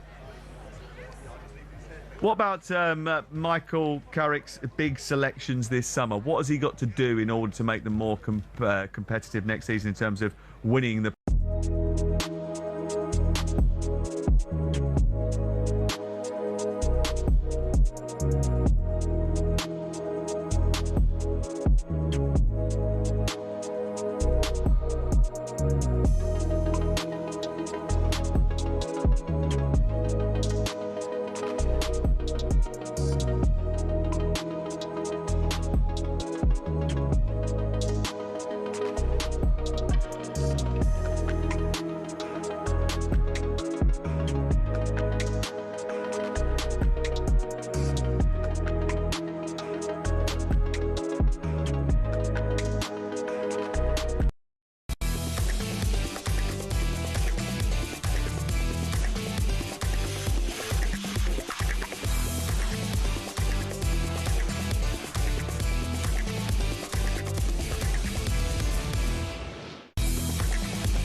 Weekend Sports Breakfast on talkSPORT. Hope you're having a good Sunday so far, whatever you're up to. Arsenal fans, we've been hearing from you. Feeling down in the dumps, but a lot of you feeling positive about today's parade. We'll keep you posted on that here on talkSPORT across the day. You're hearing the Apprentice theme tune there. Yeah. How dare you, Lord Sugar? Had a go at the nation's sweetheart, Ali McCoist, last night. Lord Sugar went on his X and said, "I'm watching the Champions League final. I know Ali McCoist is a very experienced football person. What? But there are times I can't understand a word he is saying." Well, Lord Sugar learns the hard way. When you go against Ally McCoy's, the people will come for you. The nation's favourite co-commentator. You can't be making fun of a Glaswegian accent. I can't Sell a wee understand Ali. Glasgow. Also, I don't know. Man called Ali. Oh, I've never. I mean, I know people who have played under Lord Sugar at Spurs. He wasn't the most popular chairman, from what they'd said to me. I don't know. I mean, of course you can understand Ali. That's just daft. No? Yeah, he's just been I'm deaf in one ear and I can totally understand Ali. He's just been trying to be divisive, get attention, I think. Yeah. No, I don't. It was a bit of a daft thing to say. Get himself a bit of a glass. Some people do have strong accents, and don't get me wrong, in different countries. It was a funny thing about when I went to France. I didn't realise you tend to don't think that other countries have different accents all over the country. Like France, Marseille accent is way different from a Parisian, and and many different places in France. Well, it's the same here, and sometimes there are words that you can go, the way they say that word is quite hard to pick it up or understand it as easy. But in a general conversation, there's not anything in commentary I think, oh. No, exactly. I mean, if you were to probably listen to Ali and his sons having a chat. Yeah, or maybe right, how's it going? Yeah, exactly. Kind of chat, but I mean, you can understand every single one of his words on commentary. He's just been rude. He's been a rude snob, Lord Sugar. Well, I manage every weekend to get by, don't I? Oh, me? What? You know how many conversations I've found myself in and people are just like, I have no idea what you're saying. And I'm like, I can't believe you just said that to my face. At least act, just smile and nod. What did you say there? Shut up. Do you hear that? Shut up. What would be a Scottish version of shut up? Is there another way of saying it? Button it. Button it. Button it. Button it. Well, see, I got that, yeah. Brazil, he always tells me to button it, doesn't he? He always goes, button it. Beat it. Yeah. Stick a sock in it. Yeah, well, that's a more common one. I do love a little chat with your Glaswegian friends when you're always like, you know what I mean? And I was like that, and she was like that, and I was like that, and she was like that, and we're just chewing each other. Yeah, well, when you're with friends, it tends to be, if you're from the southeast, it'll go very south, a southeast sort of accent very quickly, which people from, I don't know, Liverpool would still understand, but that's the same every city and town, isn't it? Well, all over the country. Yes, and a man who knows many accents and who impersonates me to my face every single time I see him is our commentator working at Soccer Aid tonight, Ollie Clink. All right, Hen, how's it going? No, I'm really good, thanks. Yeah, Shebahn, I've often thought you do need subtitles, maybe even more than Ali does. Ollie, tell us about the Soccer Aid tonight. Some of the people on view, sometimes it gets a bit funny and feisty, doesn't it? Yeah, it does. That's a really good point, actually, Tony. Sometimes you can see the competition. It obviously is raising money for a brilliant cause and it's all a bit of fun, but as you know, when the whistle goes, it does get a bit competitive, a bit feisty. And it's actually usually the celebrities who get into it. I think Ben Shepherd got sent off one year. That's quite a famous one. Tipping point. Yeah, and he went over it. In terms of the stars that are on show, in terms of the ex-pros that we've seen at training this week with Drive, Wayne Rooney's going to be there, Dimitar Berbatov, Jordi Alba's going to be playing for the World 11 too. Wow. And then in terms of the celebrities, you've got Hollywood actor Tom Hiddleston, you've got comedians like Paddy McGuinness is going to be down there. You've got the former rugby player Joe Marler, who's playing in goal. I tell you what, I would not want to do a one-on-one with him at all, just in case the rugby days come flooding back and he decides to take you out. So, yeah, look, it should be great fun. I've got to be honest, though. I think that World 11 team is looking pretty strong. Jordi Alba, like I mentioned, Berbatov, they've got Nemanja Matic.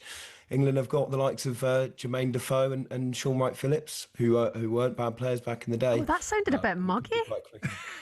Did a bit, didn't it? I hope they're not listening. Ollie, is there a sort of, because obviously I couldn't play Soccer Aid and I probably couldn't play it like 10, 15 years ago. Is there sort of a timeline? Because I've seen some of the older players that played a good few years ago, they don't even turn up now because they just can't compete because the game has got quite competitive. So it needs it's true. Honestly, it's funny because you speak to the celebrities and they do 5 minutes of training and they say, my word, I wasn't ready for this. Football fitness, I always think is so different to any kind of other fitness, isn't it? Because you're sprinting around and you want to make the best of everything. But you're right, Tony, because some of the ex-pros too, even the goalkeepers. You know, Joe Hart, you can see limping around sometimes because he's got a bit of a problem with his ankle. And then you think about, you know, the likes of Wayne Rooney, and they ran their bodies into the ground. And, you know, I know me and you have had chats about, you know, the state of your knee sometimes, Tony, and how much grief it gives you. But no, look, I think it's quite nice for the pros because they do their best to just make sure that the celebrities are having their moment in the sun, and you know, a lot of them are living out their dreams, so they take the game down to the right pace, I think. Is the ambition to get everybody on the pitch, Ollie? Is it that fun friendly where they want everyone to have a run around? Or do they want to absolutely. win? Do you know what though? It's funny. There's a few tactics involved, because what you've got to remember is in the first half, both teams have the ex-professional goalkeeper in. So England will have Joe Hart, and the World 11 will have Edwin van der Sar. In the second half, that's when the celebrity keepers come in. So you've got Chris O'Dowd from Bridesmaids. He genuinely spoke to me this week and said, you might as well have a refrigerator in goal. So he's confident about his chances. And then Joe Marler, like I say, for England. And I think there's a few celebrities that would rather play in the second half so that when they have a shot, it might have a chance of going in the back of the net. Because, look, those ex-pro goalkeepers, not much gets past them. GK Barry, she is, as she put on Instagram yesterday, her and Chloe Burrows are like the Tweedledee and Tweedledum of Soccer Aid this year. How are they looking in training? Because, I mean, I love GK. I think she's such good fun. I take it she's entertaining the camp. Yeah, I've got to say, GK Barry was probably making me laugh the most during training, because I don't think she meant to, but some of her tackles were so dangerous. She'd kind of walk over to whoever had the ball and just swing a leg out. Honestly, if it caught you, you'd be in a lot of trouble. But yeah, her and Chloe Burrows were very, very funny to watch in training. Chloe can play a bit though. She looked all right. Reading Academy, yeah. So she looked pretty good. Some nice link-up play, I think. At some points with Simon Neal from Biffy Clyro. Nice. So yeah, I'm really looking forward to that. But yeah, GK Barry really was making me laugh. Ollie, any Newcastle link for you? One of your old favourites? Sadly not, although we did find out during Drive this week, we asked Dimitar Berbatov who he supported growing up, and it was the mighty Newcastle United because of Alan Shearer. And if only he'd played for us, Tony, oh my word, what a player. And I'll tell you what, he's still got it. He has still got it. Last year, Carlos Tevez came on and changed the game and won it for the World 11, and I've got a feeling Dimitar Berbatov will be that player this time around, because he could still play now with what I saw. And Ollie, I mean, like we say, we don't want to see anybody getting hurt at Soccer Aid, but we don't mind a little challenge. But that was a year ago now. Then you broke your ankle at Soccer Aid. Yeah, it is. This all came about because I was involved in a penalty shootout last year. It was actually on my birthday, the last day of Soccer Aid training. I was up against Champions League winning goalkeeper Edwin van der Sar. Scored my first three, which was great. But on the third, went over on my ankle and had to be transported away from Soccer Aid to go to A&E, and I couldn't walk for a couple of months. So actually I missed out on commentating on it last year because it was up in Manchester, and I couldn't even get down my stairs, let alone to Old Trafford. Oh, you could have walked that one off. Oh, I know. But yeah, you don't need your ankle to commentate, as Alex Crook was reminding me, who covered for me that day. Well, you need to get up to some very... No, I was banned this time. I was banned from taking any penalties. So. Ollie, some of the gantries we have to get to, you are climbing a bit. That old ankle wouldn't survive that. Could have done it from home. Even then, from A&E. Ollie Clink, have fun tonight. We look forward to listening to you. Thank you so much. All the coverage is starting from 6 o'clock. I'll be down there with Andy Goldstein and Jason Cundy. Is Andy playing in it, by the way? He's not. I think Darren Bent might have been asked, because they both took part in the training. I think Andy might have been asked, but given his showing in training, he was on the deck most of the time. Was he not that good? I'm not sure if they're going to want him on the pitch. They've dropped him. Yeah, you know what Andy's like though. He'll find some kind of way. If he can get on that pitch, he will. Well, he's best friends with Robbie Williams, so if your best mate can't even start you, then what chance have you got? You'll find out Soccer Aid tonight, 6:30 on talkSPORT. Ollie, thank you. Enjoy. Thank you so much, guys. Cheers. You're listening to the Weekend Sports Breakfast here on talkSPORT. Coming up next, Arsenal fan Harry Symeou will be with us. Get the tissues ready, Harry.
As I've been waiting to come on, I've just had a message from somebody called Gabriel Agbonlahor. I'm not quite sure who he is, but his message was replying to me writing a diary in the Spectator magazine this week, which is headline, "No one likes Arsenal, we don't care." And he's just said, "I pray for a PSG win." Think about that sentence. That is a talkSPORT presenter on his knees praying to God that Arsenal an English team do not win the Champions League. That is how pathetic the Arsenal haters have got. It is pathetic.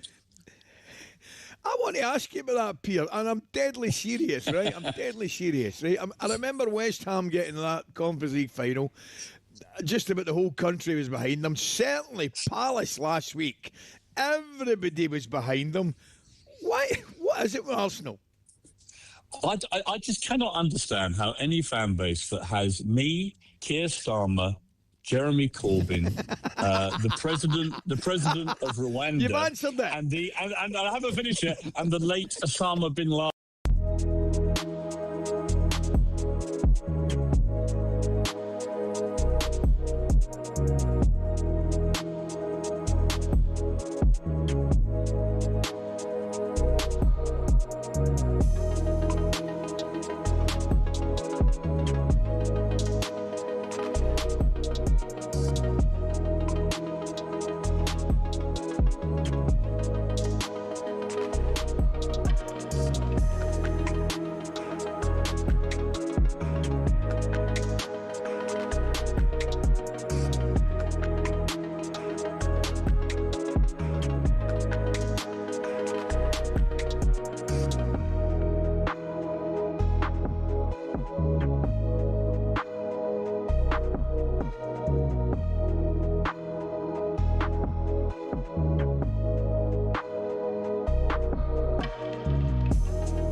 Timeless. Yes, Banger. unbelievable.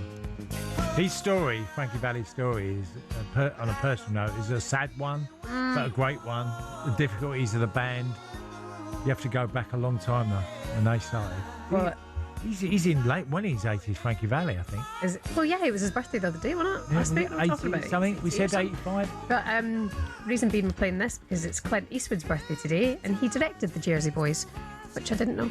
Well, he apparently as a director, he is like so matter of fact. He say your line, do it, move on. Yeah, yeah. He isn't going to make them do it 50 times, and he's proper old school. There's some great stories on Eastwood as a director. Yeah. What he was like to deal with, and how if people were late and disrespected other actors, he didn't like it. You know, and I get it. It's that team ethic he had in filming. Yep, his birthday today, Clint Eastwood, 96. Happy birthday, big man. Here's what's coming up for you on talkSPORT today. Clint Eastwood, I'm joking, is the Sunday edition with our own our own version of Sean Custis and Henry Winter. 10 o'clock, the guys are with you. And then from 12, it's the warm-up with Max Rushton and Barry Glendenning. Hanging out with you from 2 o'clock this afternoon. You've got Sam Ellard in the Sunday session. And we'll make sure we're covering the Arsenal parade, of course, in London today, from winning the Premier League title. From 6 o'clock, you can hear all the action from the London Stadium. Soccer Aid kicks off at 6:30. I'm looking forward to that. It's a nice Sunday evening watch, all for a good cause as well. And then Trans Euro Express, 9 p.m, Kevin Hatchard and Andy Brassell with you. And there is a lot to unpack in European football. So stay with us here on talkSPORT today to keep across everything. You going to say something?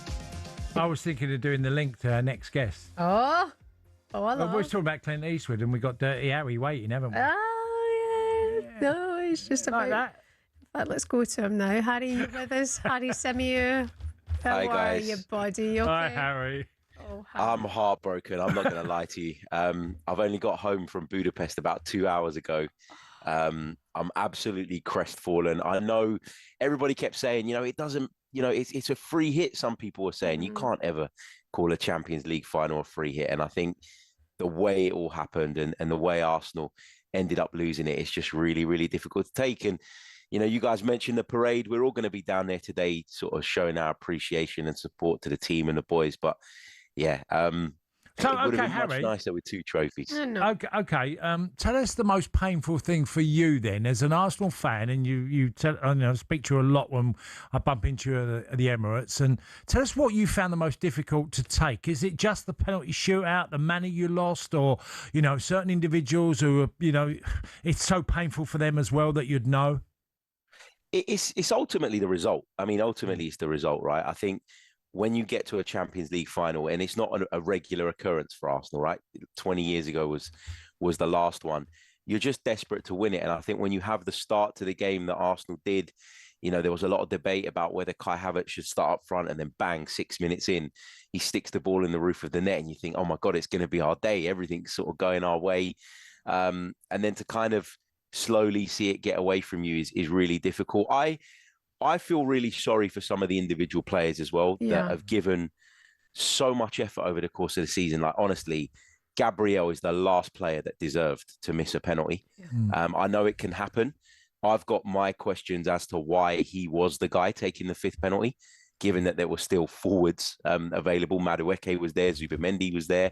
I know Arteta said that he wanted to and that they trained for it, but I think as a manager, you got to stop that from happening personally. I was really disappointed with Eze's penalty. I think I'm more annoyed with Eze's penalty than feel for him the way I do with Gabriel, because I just think that was a silly penalty to take. And I think, for this group and for so many of those players, I mean, Piero Hincapié could barely move in the last sort of 20 minutes of the game, yet he pushed through it. You just look at the effort levels, and we know that Arsenal, this team, have got some shortcomings, and I think we saw some of those yesterday in terms of not packing enough of an attacking punch ourselves. But I think when you followed these guys all season, up and down the country, all over Europe, you know what they've put into the season, and although it's still been a magnificent season, I just don't think that's the ending that they deserved. Yeah, it was. I was like you. I said to Shebahn earlier that I couldn't believe, because what you do, and you're probably doing it in the stadium, is that you're picking the next penalty taker. You're saying it's got to be the so and so next. And I thought as soon as I got to the 5th penalty, I thought Zubamendi must be the next penalty taker. Now, okay, Gabriel's missed. That happens. But you've basically had 2 penalties. You've missed the target. And Gabriel had given everything in the game, and he's like, surely there must be some mental strain and physical strain that he's gone through in that 120 minutes that I would have chose most definitely a penalty taker who's come on a little bit more fresher and say, well, hold it a minute. Eze was that. But Eze, as you said, took a strange penalty, that shuffle, that just like, why would you do all that? Just take the penalty. Yeah, I was really, really disappointed with that penalty, because it felt like he was sort of waiting for the goalkeeper to commit. The goalkeeper commits a little bit later than he wants him to. And then as a result, his sort of attempt to drag it back the other way is just lacking the accuracy that it needs. But yeah, I mean, it's one of those things, hindsight's a beautiful thing. Yeah. You can look back and you can say this should happen, that should happen. Ultimately, I know a lot of people have been critical of Arsenal's style. I think Arsenal shut down PSG for large periods of that game. And there's not many, if any, teams in Europe that can do that.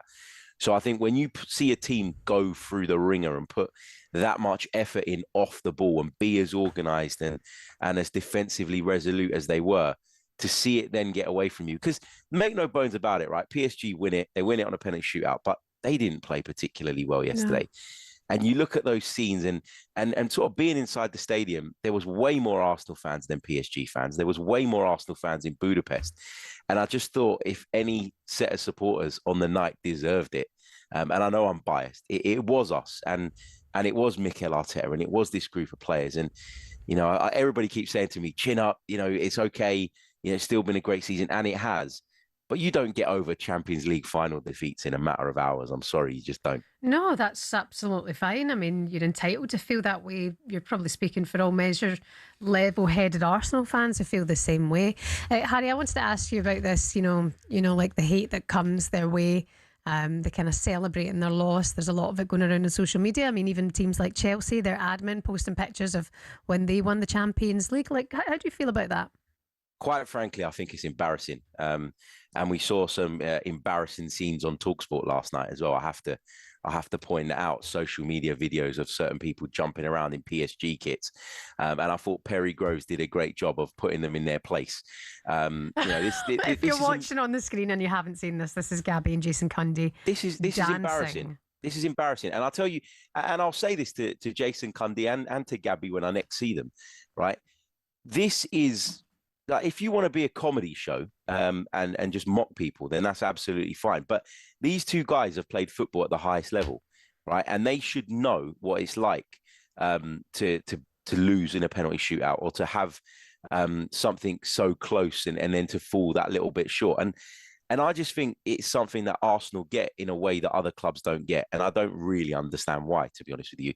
I think for football, PSG winning the Champions League, a club that are backed by who they're backed by. And, you know, we talk a lot about sort of state ownership and stuff like that and how it's not necessarily a good thing for the sport. To have a club that is run that way, win the Champions League in back-to-back seasons is not a good thing for football. And I don't understand why sort of everybody is so keen to celebrate it. I don't get why Arsenal get the hate. Arsenal have done things in the right way over the last few years. Yes, they've spent money because they generate a lot of money, but I don't get it, Shebahn. And I think that Arsenal have earned the respect now by winning the Premier League. I got all the kind of mocking of us previously. If until you win it, you're going to get that, and you've got to take it on the chin.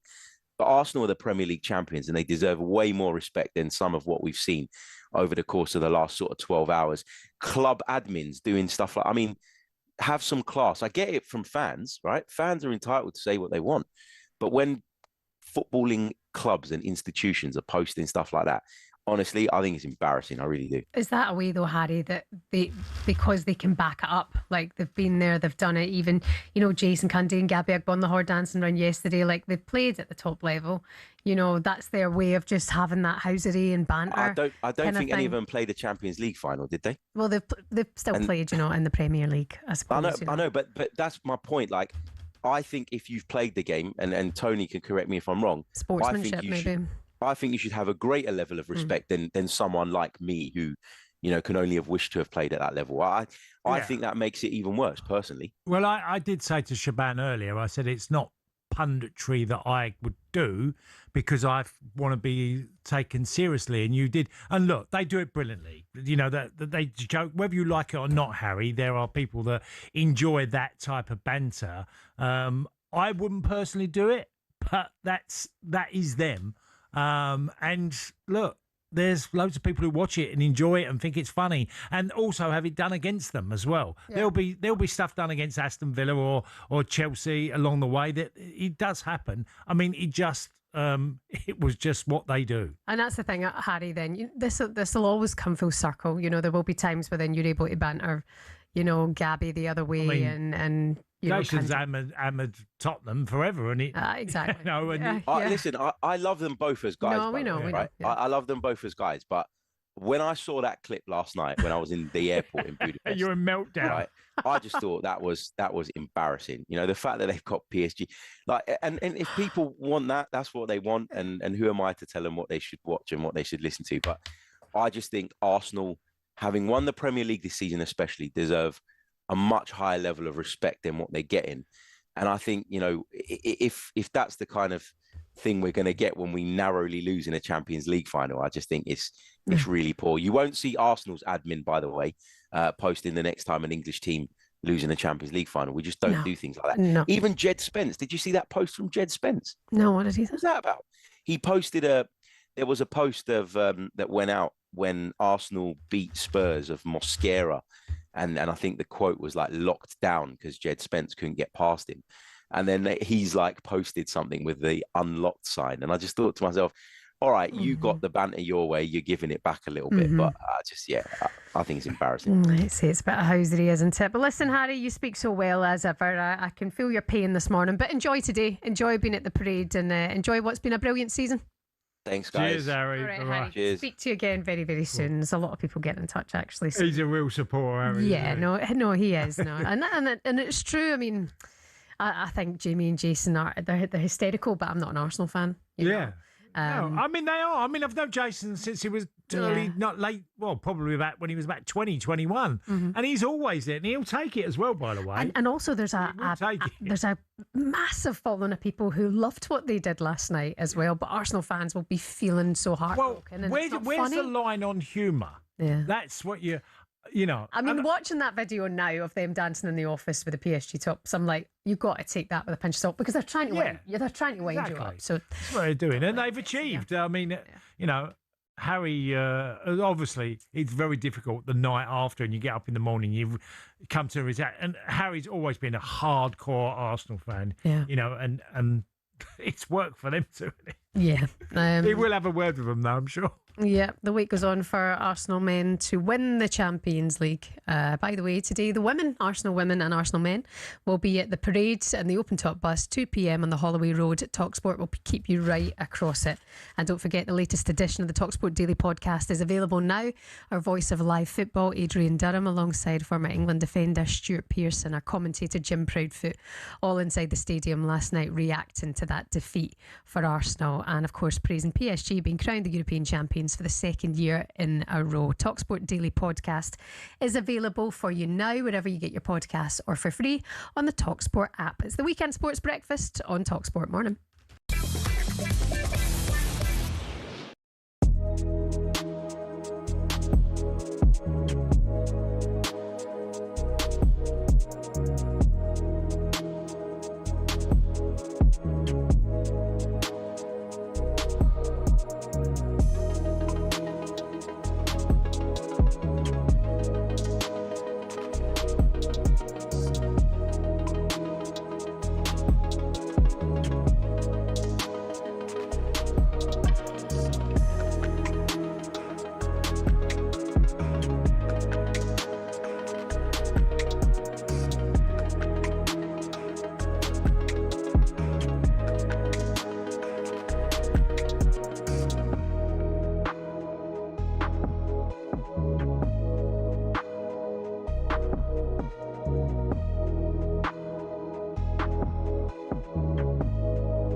Big week. Come on. Big week. Can I get congratulations? Happy for you. Congratulations. Thank you very much. Do you know how pathetic this is? You got a Tottenham fan sort of celebrating. You can't celebrate. You come in straight in. Yeah, Bro, at least like maybe a cup of tea first. Like, go straight in. No, mate, because your entire gait and approach is wrong. This is unjust. This isn't how it works. Darren sitting next to me, giving it the big one, is just about fair enough. They're champions. They can get away with it. You can't come in here as a Tottenham fan and celebrate. You've got to celebrate. You're smiling. Where did you finish? What did you celebrate? Where did you finish? I'm not celebrating. Where did you finish? No, we finished mid-table. I'll put something to you. We had the same season as you. I kind of agree with that. I just think it's crazy that you came in here. You came in here like the cat that got the cream. No. This is the thing. I think what people are confused about. No one celebrated finishing 17th. We celebrated the fact that we're not going to be in a championship. You don't get that. What don't you get about that? No one wants to be 17th, but once we're in a relegation fight, you want me to be upset that we're staying up, bro? I'm happy, bro. I think it's shameful that you can.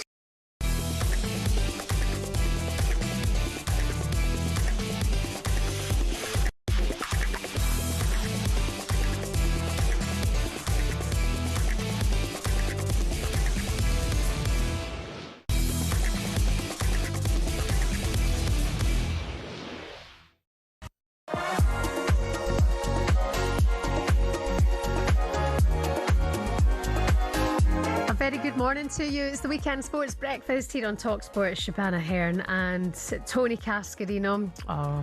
See, now it's going the other way. Is he going to go? I know. Harry Samuel, he's having a hard morning. People say sounds like Harry needs some tissues. Harry needs some sleep. He's very, very salty. Look, a real fan gets really upset. You know, it can be painful, and you know. Many a fan you could see days after, and it sits badly with them. It'll sit badly with the players, and it is tough. Yeah, I mean, you see people crying in the stadiums, don't you? Absolutely bawling their eyes out. We saw that with Crystal Palace and Vallecano. I'm trying to remember the name. Huh? What? Rayo, the team Rayo Vallecano. Rayo Vallecano, yeah. Yeah, I couldn't remember the name. But anyway, you saw that in the stadium, didn't you, the other night with Crystal Palace? Oh, it's terribly sad losing the final. And they were so close, so close. Somehow you've got to understand that there is humour in dark times regarding football. And I think just accept in this day and age, people are going to give it to you anyway. Yeah. And people are going to be take it. Yeah, exactly that. Don't let it get to you.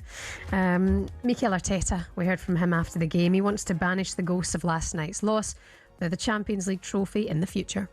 First of all, the same progression that we had in the last few years, we're going to have to that and turn it into fuel, as you said, to improve and to reach a different level, because it will demand a different level with the quality that is around Europe. I want to congratulate PSG, Luis in particular, because they are, in my opinion, the best team in the world.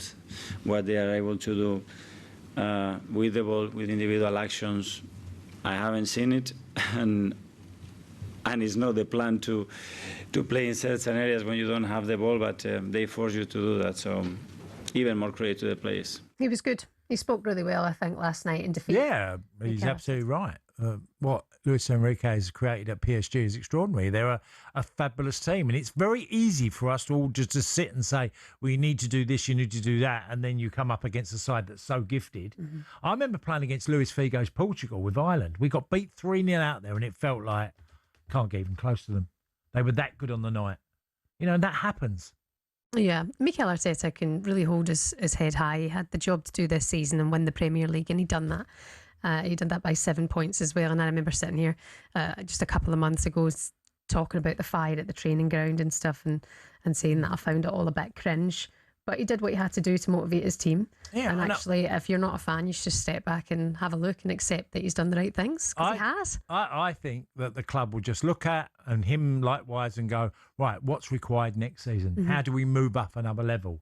It's not about staying where they are. It's about absolutely defending their title and being a better team next year. And who do we bring in that's going to improve us? That's where Arsenal are now. And he has shown over the last few seasons that he is the guy in the end to get the job done.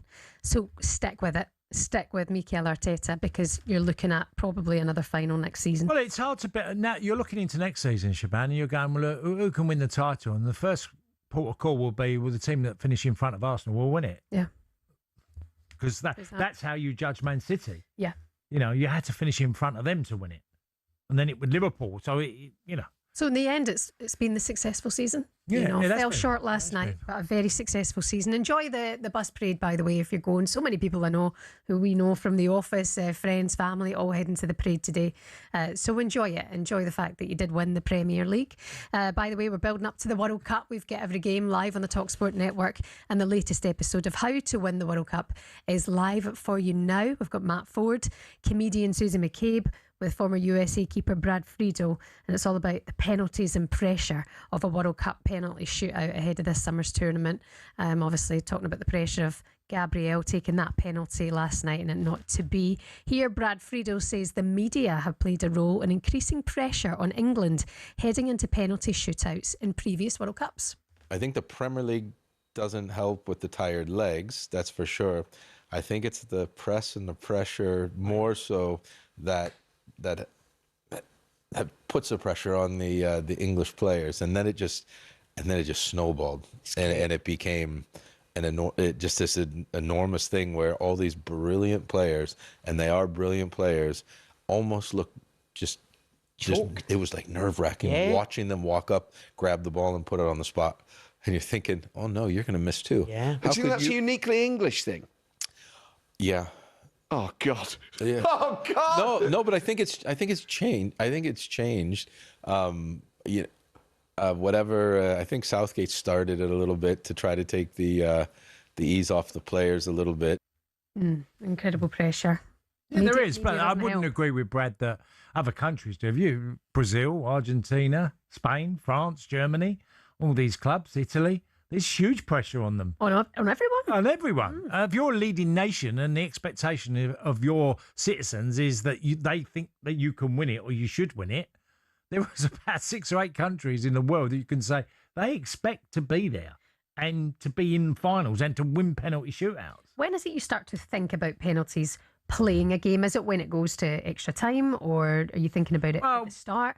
Sort of 15, 20 minutes before the end of the game of the normal 90 minutes. You come to realise that extra time's coming, and then in the extra time it can be a bit of a stalemate as well, which we did against Romania. So it's looming. You know it's looming. What you don't want to do is throw the game away. You can give the game away by being too ambitious. Last night was because PSG weren't so good I didn't think in the extra time, the changes, and Arsenal went a little bit more direct and got the ball forward. And looked like they were back in the game. Ultimately, I still thought it would be penalties at that stage. Yeah, more on that on the talkSPORT app. How to win the World Cup. You can also watch that episode as well on the talkSPORT World Cup YouTube channel. It's time now for a little bit of this. Setting the record straight. The Court of Arbitration for talkSPORT. Calling Tony Cascarino. Yep, it's time for our Court of Arbitration for talkSPORT with our cast. We look back on last week on talkSPORT and we turn our eye in particular to Soccer Aid training on Drive all last week, which featured interviews with the star-studded lineup, which is going to be on air today on talkSPORT from 6:30. We can hear now from former Man City keeper Joe Hart, who was asked whether City can still be successful post-Pep. Not regardless, you still need the quality, Benty. You know that. Yeah, of course. You need someone. You need someone coming in who understands the club, understands the players, the way that they recruit. I think they recruit. Firstly, they recruit good people, incredible professionals, and on top of that, they're pretty good at football as well. So the recruitment's key. The buy-in once the new manager is announced and his staff. Whether you've got a manager who's not too personable, make sure his backroom staff are personable. The simple stuff that we know about, and if they can do that. The push and the drive is constantly there, and like I say, it's not just a Pep Guardiola club, it's a Khaldoon, it's a Sheikh Mansour, it's everything that Manchester City wants to be, and that message will constantly be relayed. But Pep's just such a huge loss. Do you think they'll be successful next season? I don't see that changing. They might not be as successful as Pep's team, but I just still think they'll be successful. Just look at their team. They've got people like Ireland and Semenya, and you've got hopefully Donnarumma the keeper. You've got Gay coming in. You've got O'Reilly. You've just got a whole group of players that are all top notch. And it looks like it's going to be Enzo Maresca going to Manchester City as well. Still no announcement on that, but when it happens, you'll be the first to hear it here on talkSPORT. Cass, have yourself a wonderful Sunday. Enjoy yourself, and don't forget Soccer Aid is live for you today here on talkSPORT from 6:30. You've got Michael Essien, Wayne Rooney, Jill Scott, Dimitar Berbatov, and you can watch it on the talkSPORT YouTube channel as well. So make sure you do that. All for a great cause as well. If you're heading to the Arsenal parade, enjoy that, have yourself a great time and celebrate winning the Premier League. Not to be last night, but you've got to look at the positives. Thank you for listening to the Weekend Sports Breakfast. Coming up next, the Sunday edition with Sean Custis and Henry Winter.